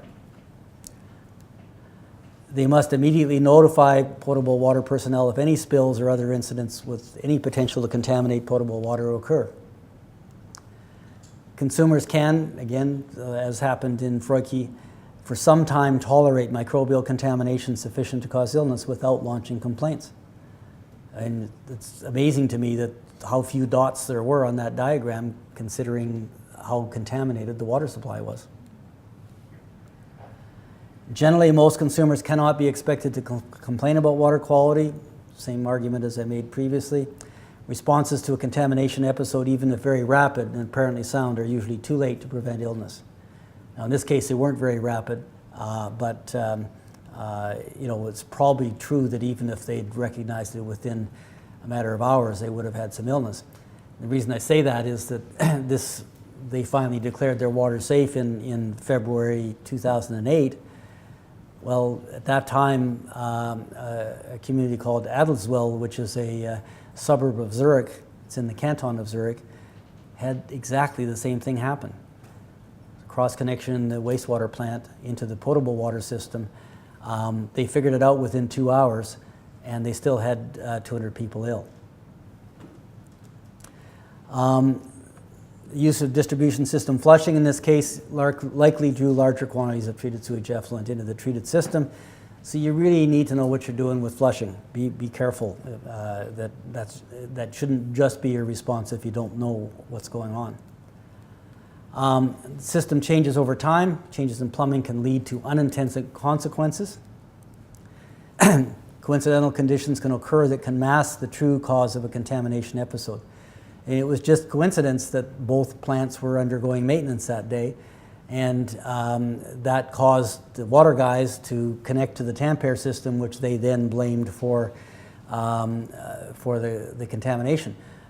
It's not obvious what they would have blamed for contamination if they hadn't been bringing in the Tampere water. They still would have had the complaints, but they wouldn't have had a ready explanation that they could ignore what actually happened. During a crisis, further problems can arise to compound crisis conditions. I guess they ended up, I didn't cover that, but this went on for at least another week after they shut it off.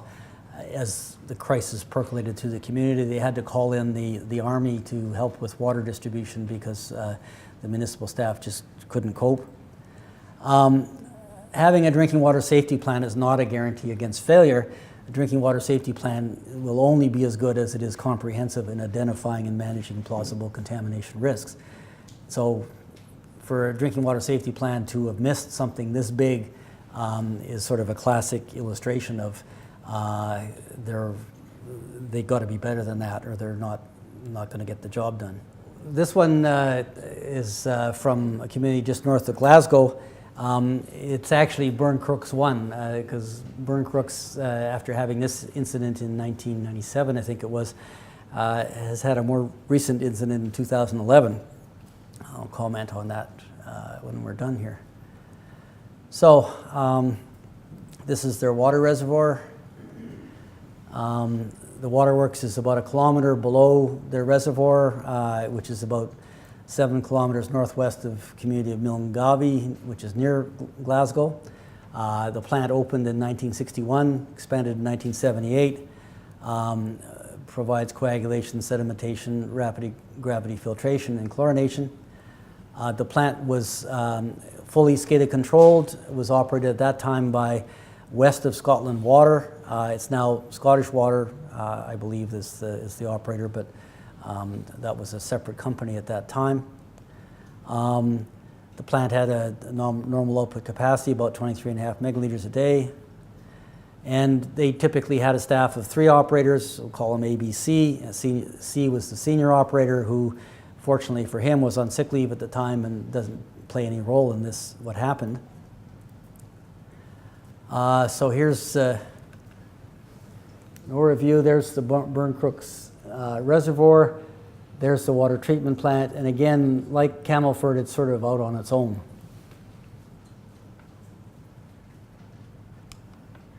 Water treatment process, nothing very striking here. Raw water reservoir, coagulation, rapid gravity filtration, chlorine contact. I'm just showing the backwash water recovery system, because that ends up playing a role in things here, and water out to distribution. So pretty straightforward process. So this one got going. 2 employees of Scottish Hydro visited the Burncrooks water treatment works on Friday, December 5th, to discuss the need of Hydro to locate a mobile diesel generator on the plant site to supply power to the works and surrounding area during some maintenance they needed to do to the substation. The hydro employees and operator B agreed that the generator should be located on a hard pad area between the hydro substation and the main water treatment works building. There weren't any discussions about any supplementary fuel tank at the time this was first raised. The operator was not obliged under existing protocols to notify management about this inquiry, and he didn't do so. So there was also at no time any discussion about any risk associated with the use of this generator. So operator B provided hydro with a key to access the water treatment works compound, but the key did not provide access to any of the actual facilities. Hydro was not required to sign for the key. So the following Monday, December 8th, 1 megawatt generator was installed by 4 p.m. And then 8 a.m. Tuesday morning, a contractor arrived at the water treatment works to deliver a 5,000 liter supplementary fuel tank to augment the generator's own 1,750 liter fuel tank. Operator B allowed the contractor to site the supplementary diesel tank near the generator. The hydro employee arrived at 8:30 a.m., connected the supplementary diesel tank to the generator with a flexible hose. So here's a close-up. The generator was located here, temporary diesel tank here, and here's the waterworks building, and so on.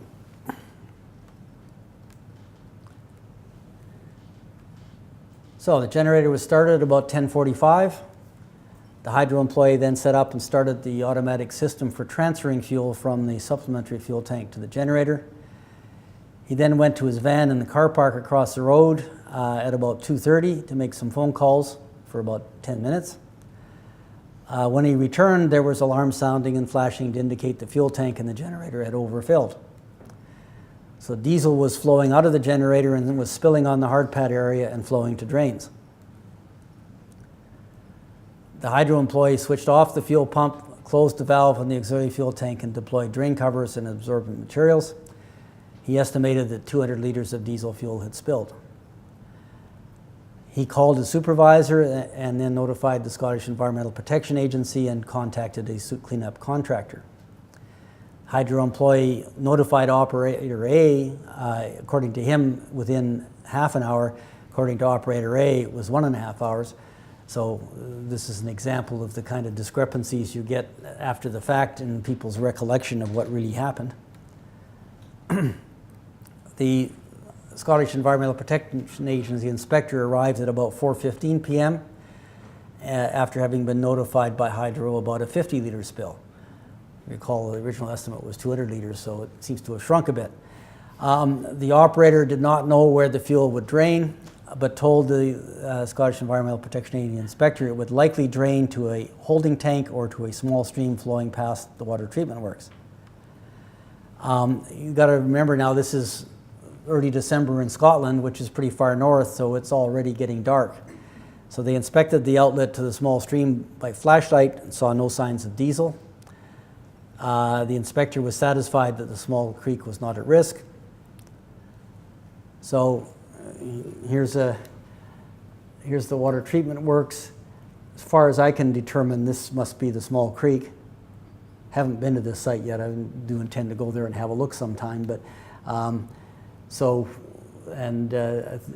is the hard pad area that they were talking about locating the generator and the fuel tank.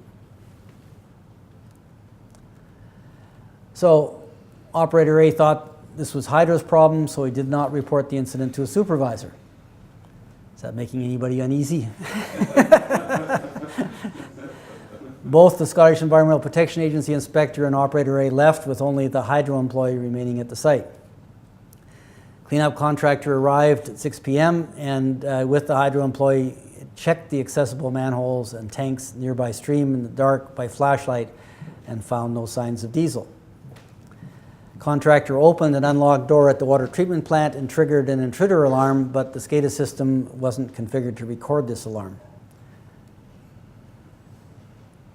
Operator B visited the site at 7:45 for a routine check and to take some samples. He was asked for a hose connection by the cleanup contractor, who he'd never met. So he provided that and then left the site. And kind of never asked, who are you? So operator B didn't ask who the contractor was. He just kind of assumed he had something to do with the hydro. Hydro employee and the cleanup contractor left the site, and then the hydro employee came back at 11 p.m. to refuel the generator manually. The generator was stopped at 4 p.m. on the Wednesday. Hydro removed it on Thursday morning. The Scottish Environmental Protection Agency returned 4 times and found no signs of diesel, so everything's good, right? Operators A and B returned to the water treatment works at 8 a.m. on December 10th. That's the Wednesday. They took water samples, found nothing unusual except for a high chlorine reading, which they rechecked and found to be closer to acceptable, but it wasn't clear why they got this high chlorine reading at the beginning. Then they got a customer complaint come in of oily taste, 8:30 a.m. on Wednesday, December 10th. Oops. Additional customer complaints followed at 9:55, 10:24. 10:20, the supervisor called Operator A to advise of the complaints. Operator A advised the supervisor of the high chlorine measurement and of diesel fumes in the sedimentation tank gallery. Supervisor told him to turn on the air extraction fans. Now this is the one that blows my mind. Operator A did not mention the diesel spill.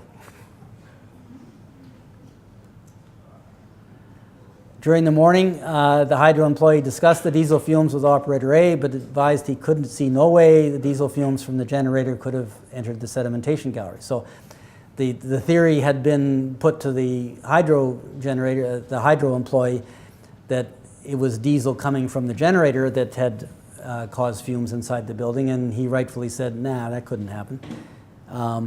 But there's another explanation.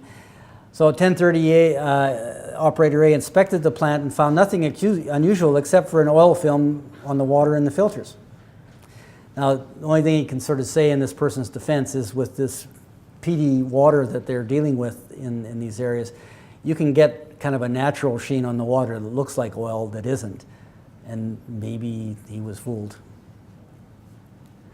But he took no action on this observation.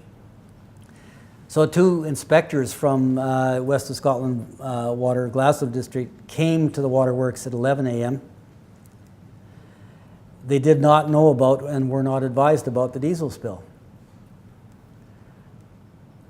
The inspectors took samples, but these were not in the proper sample bottles for hydrocarbons because they didn't know anything about hydrocarbons. They went to the nearby service reservoir and they detected a smell there that they could not identify. Treatment supervisor arrived at the water treatment works at noon and was told for the first time about the diesel spill. So he arranged to have oil absorbent booms brought to the water treatment works. Treatment manager based in North Glasgow met with colleagues at 12:45 to discuss the odor complaints. There were now 8 of them as of noon, and the odor at the service reservoir. Treatment manager phoned the water treatment works at 12:50 and was told that the generator power transition had caused a chlorine overdose. So that was the explanation for the high chlorine, apparently. But he had not known about the generator. He was still not told about the diesel spill. He instructed the operators to take 20 samples from the works in the distribution system. He reported up to the operations director, who was the most senior person in the company at that point. Treatment manager phoned the water treatment works at 2:30 p.m. and that was the first time he was told about the diesel spill. So the operators and the supervisor remained convinced the diesel spill had nothing to do with the complaints. Hard to imagine, but this is all testimony that was given at an inquiry afterwards. So what actually happened? Well, 2:35 p.m. the treatment manager informed the operations director of the diesel spill. The operations director ordered checks on all the manholes and tanks near the generator and the tunnel from the reservoir to the works. They didn't find any oil. 11 a.m. samples were taken by the 11 a.m. samples that the inspectors had taken were thrown out by the lab because they hadn't been taken in the correct bottles. Now that's one of these kind of arbitrary things that you'll get people doing, saying, well, yeah, for legal purposes, if they're not the proper sample bottle, then the results are probably not valid. But you're in a crisis and you're trying to figure it out. Don't throw out some samples that you had just because they weren't in the kind of bottle you wanted. I mean, if there's oil in there, you're going to find some oil, and that's all you're trying to figure out at this point of the game. But no, they threw them out. The 20 new samples arrived at 6:15 p.m. They found hydrocarbons at 10 p.m. that night. In the absence of any other explanation, it was assumed the only possible source was the backwash water recovery system. So the backwash water recovery system pumps were shut off at 10:45 p.m. Connection to surface drains to this system was confirmed the next morning by dye testing. What had happened is the diesel had spilled on the hard pad, had flowed into the wash water recovery tanks and was pumped to the plant inlet where it contaminated the entire plant. The travel time to consumers from the plant was estimated to be 18 to 22 hours after the spill. So here's the deal. This is the full plant system. Diesel tank and the generator are there. Okay.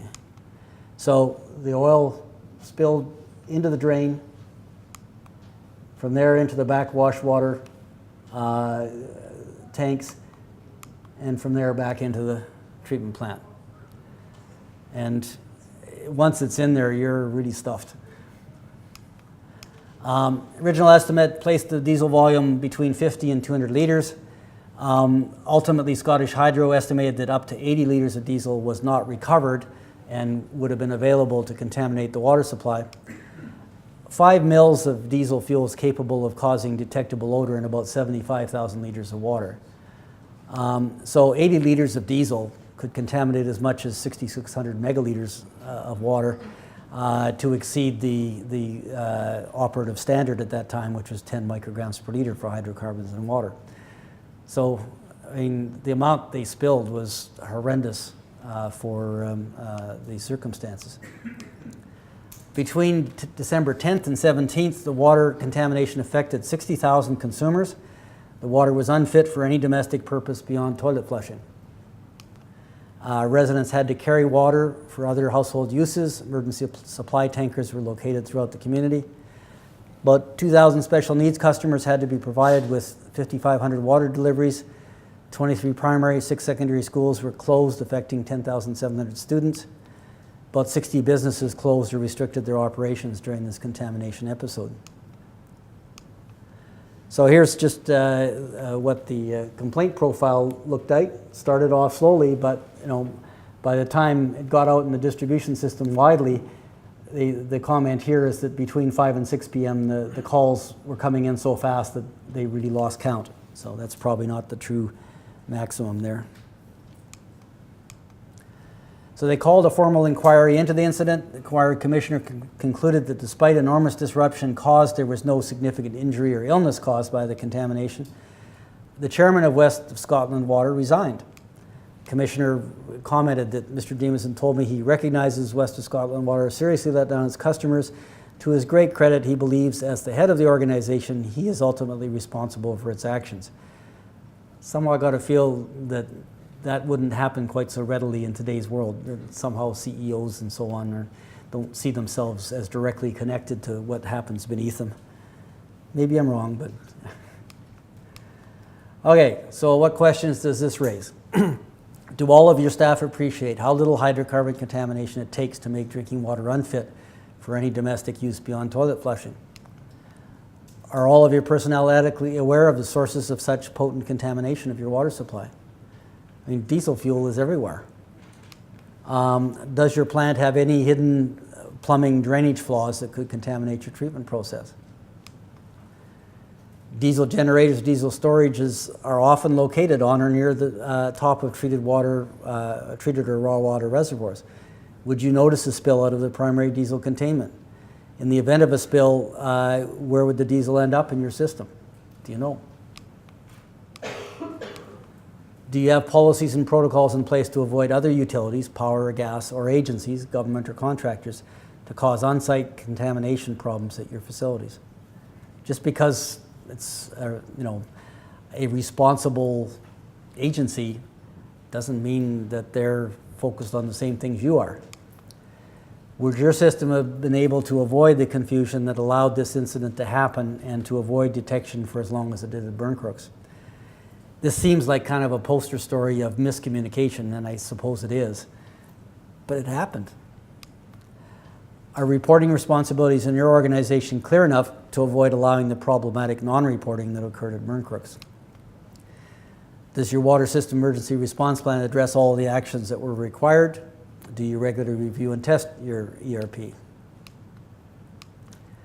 How long after an incident occurs should SCADA records be preserved? Because in this case, they were destroyed after 2 weeks or something. And that really interfered with the inquiry getting accurate information on what was happening. So you would think having some archive of that kind of stuff is important. Is your facility archiving data long enough to allow a retrospective review if a problem deserves review is not discovered for a few weeks? Should the first samples taken in bottles that were not prepared according to the hydrocarbon sampling protocol have been analyzed, given that they are already in hand and an emergency had been called 2.5 hours before the property connected samples reached the laboratory? I mean, they wouldn't have prevented things, but the sooner you know what the problem is, the better. How else could this contamination episode have been prevented? And how could the situation have been handled better?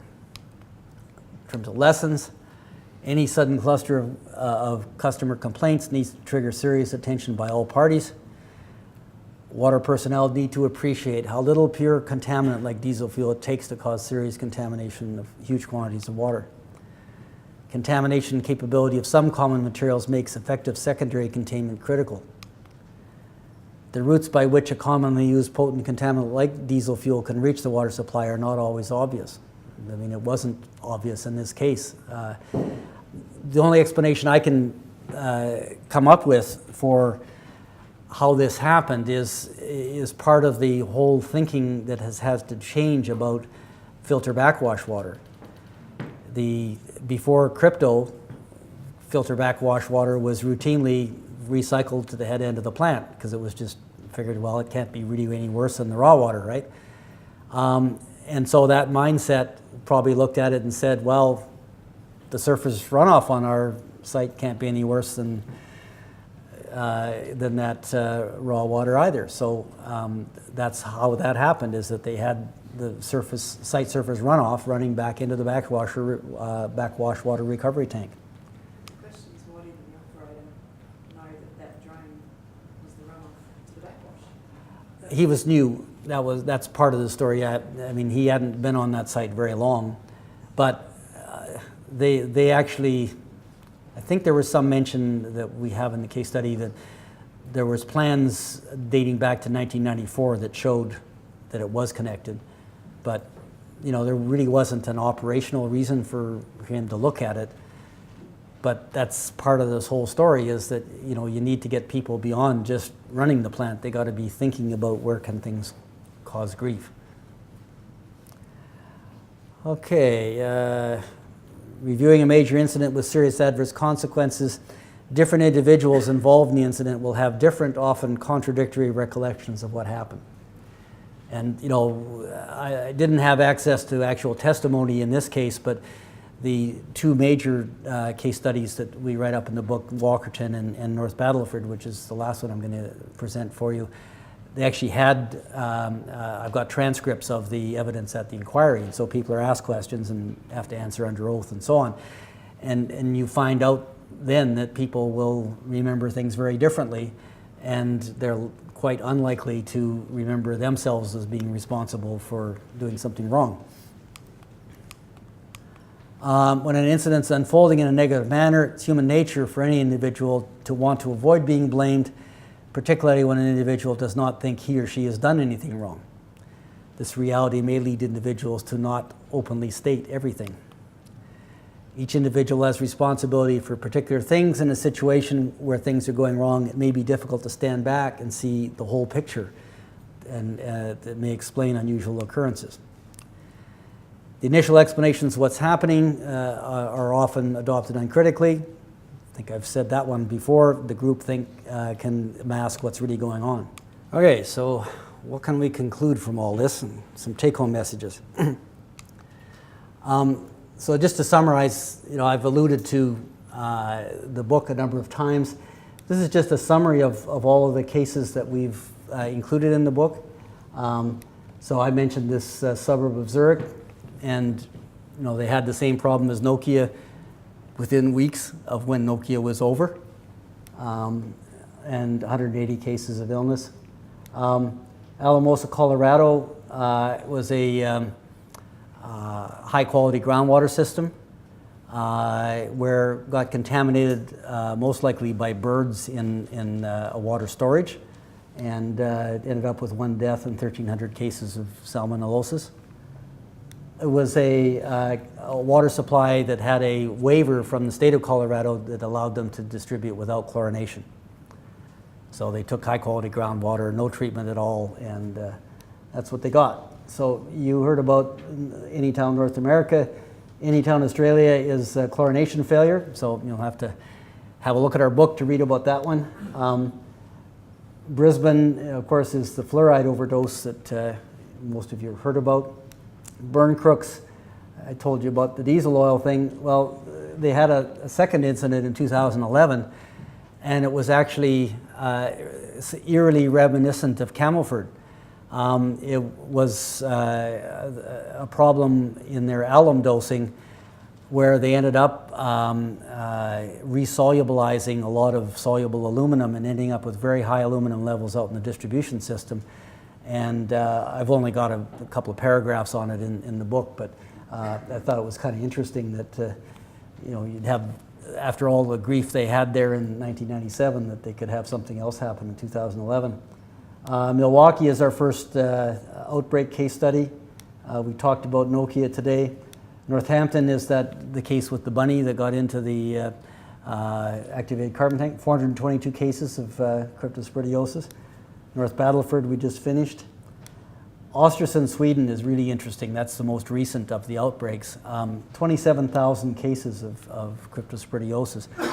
Östersund is a city about 600 kilometers north of Stockholm, but it's right smack in the middle of Sweden. And they fell victim to this pristine water mentality. They thought, hey, we're way out here in the wilderness, and we got this big lake, and they do, but you've also got all these people there, and what it was is the best explanation that was possible turned out to be that a sanitary sewer from an apartment building was cross-connected to a storm drain that drained into a creek, which drained into their lake, their pristine lake, a few hundred meters away from their water intake, and so you had this kind of feedback loop again, making people sick. It turns out, like the manager of water quality for the community, had said to the media that, well, we have the cleanest water in Europe, but after this outbreak and looking for cause, they found all kinds of sewage discharges that were happening to this lake that they had no control over, and they had ozonation and water filtration, but because it was a lake water supply, there was no optimization of the water filtration, so they really didn't have a crypto barrier. And ozonation is not very good in cold water, and they're like Canada, they have cold water. Stratford is a cross connection where a car wash ended up putting pink foaming detergent into the distribution system. And then, of course, Walkerton. So those are the ones we have covered. There was all of these ones that, with more groundwork we could have put in. Bergen, Norway was an outbreak of Giardia, 4,000 to 6,000 cases in 2004. Galway, Ireland is a crypto outbreak, and that was 242 lab-confirmed cases. That's almost as many lab-confirmed cases as Milwaukee. So, lots more people were sick. Kogi, Denmark was Campylobacter. Podgorica, Montenegro was some kind of viral gastroenteritis, they reckon. I couldn't find out very much about it. And then Skelfete, Sweden is actually just north of Östersund, and after Östersund happened, they had an outbreak, very similar circumstances, and an estimated 20,000 cases. So lots of stuff happening. So just to wrap this up then and you know, suggest, is there any way to, at a higher level, cope with all of this? We did a project for Canadian Water Network a few years ago, brought together an expert panel. We had Martha Sinclair from here and John Fowle from the UK, Joan Rose, Dr. Crypto from the US, and myself were tasked with saying, what kind of advice can we give to water utilities to deal with risk? And the two things I'm going to show you are intended to say, let's get past treating all risks as being equal, because they're not. So the first category of risks that I think people have to pay attention to are those things that are highly certain, we know cause health problems, and they're pervasive, they happen widely. And so, you know, the obvious category here is microbial pathogens, because they come from fecal waste. Where on earth where people reside is there not fecal waste? It follows us around. So it's always a risk. How well it's managed can vary, but it's always a risk. Then we have reasonably certain but less pervasive risks. These are things that we've got some evidence that drinking water exposure has led to health outcomes, but they don't affect every system. They're site-specific. So these things need to be identified and addressed, but examples that you can attribute this to are relatively short list. Arsenic, excess fluoride, maybe nitrates. The number of things where we have confidence that drinking water exposure is making people sick, the number of chemicals that do that is relatively few. Then we have what we'll call common or pervasive but comparatively uncertain risks. And that's where we would put stuff like disinfection byproducts. They are pervasive because any place that you disinfect, you'll have disinfection byproducts. But our confidence that they're actually causing human health outcomes is still highly uncertain compared with our absolute certainty that microbial pathogens make people sick via drinking water. Then you can have site-specific toxic contaminants that, you know, they're noteworthy because they're recognized for toxic potential, things like cyanobacterial toxins and pesticides. But, you know, where is the evidence of humans getting sick via drinking water exposure from these chemicals? There was the big poisoning incident in Brazil, but that was a dialysis clinic where people were killed by cyanobacterial toxins. Yeah, they're incredibly toxic substances. They occur in water. They're a big concern, but the exposure scenario that will lead to humans getting sick from it is hard to document. Pesticides, just to finish that off, I mean, yeah, they grab our attention because they're designed to kill things, but you know, you don't get enough pesticide dose from drinking water exposure at the levels you're likely to encounter to make anybody sick. So you have to pay attention to them, but they're not the same thing as microbial pathogens, which you absolutely have to be paying attention to all the time. And then there's the emerging contaminants, things that require research to decide where in this hierarchy should they go. And once research has adequately characterized those risks, then you know, you can slot them into the upper level. Another way of looking at this is sort of this 2x2 matrix. And the two scales here, risk magnitude, we're saying is, for quantitative purposes, is probability times consequences, but at or below levels which have occurred in drinking water. So it doesn't matter that things might be toxic at incredibly high levels. We're talking about drinking water here, and so we need to focus on levels that are likely to be found in drinking water. And things that are highly prevalent, that would go to the probability. You're more likely to encounter them. On this level is the confidence in the ability to cause disease at or below levels found in drinking water. So this report, if you just Google for Canadian Water Network and uncertainty on their website, you'll be able to find the link and you can download the report as a PDF. So where does this take us? Well, up here in the red corner is high risk magnitude and a high confidence in that risk magnitude. Over in the orange side is a high risk magnitude potentially, but a low confidence in the risk magnitude. Over here we have a low risk magnitude and a low confidence in the risk magnitude estimate. And then the green stuff is where we have a low risk magnitude and we're really quite sure about that. So we would put microbial pathogens like Campylobacter cryptosporidium in the red box. We'd put disinfection byproducts over here in the orange box. We'd put pesticides in the yellow box, and we'd put calcium in the green box. So it doesn't mean that you can ignore some of these other things, but you need to sort of appreciate where they are in the bigger scheme of things. So this is the report that contains all of that logic, and like I say, you won't have trouble finding it if you go for Canadian Water Network and look at their publications. So I'm going to finish off by just giving you 10 commandments for producing safe drinking water. Number 1 is never say never. Contamination can strike any system. There is no drinking water system that's immune to trouble. The point for you is to how quickly can you recognize trouble and deal with it effectively. Do not ever underestimate the capacity of fecal material, either human or animal, to make water unsafe. It's remarkably capable of doing that. Learn from experience. Don't not just survive it. You need to learn from your mistakes and those around you. That's why we are advocating this case study approach. Recognize when you do not understand what is happening. Admit it and seek help to understand. A lot of these things have happened because people didn't want to admit that they were in over their heads and they needed help. Do not overlook the obvious. And I've shown you a lot of things here in these case studies that in hindsight are terribly obvious. But in simple terms, if you're looking at a water treatment plant, if you wouldn't eat a meal there, then I wouldn't drink water from there. Now, what do I mean? Well, that's what I mean.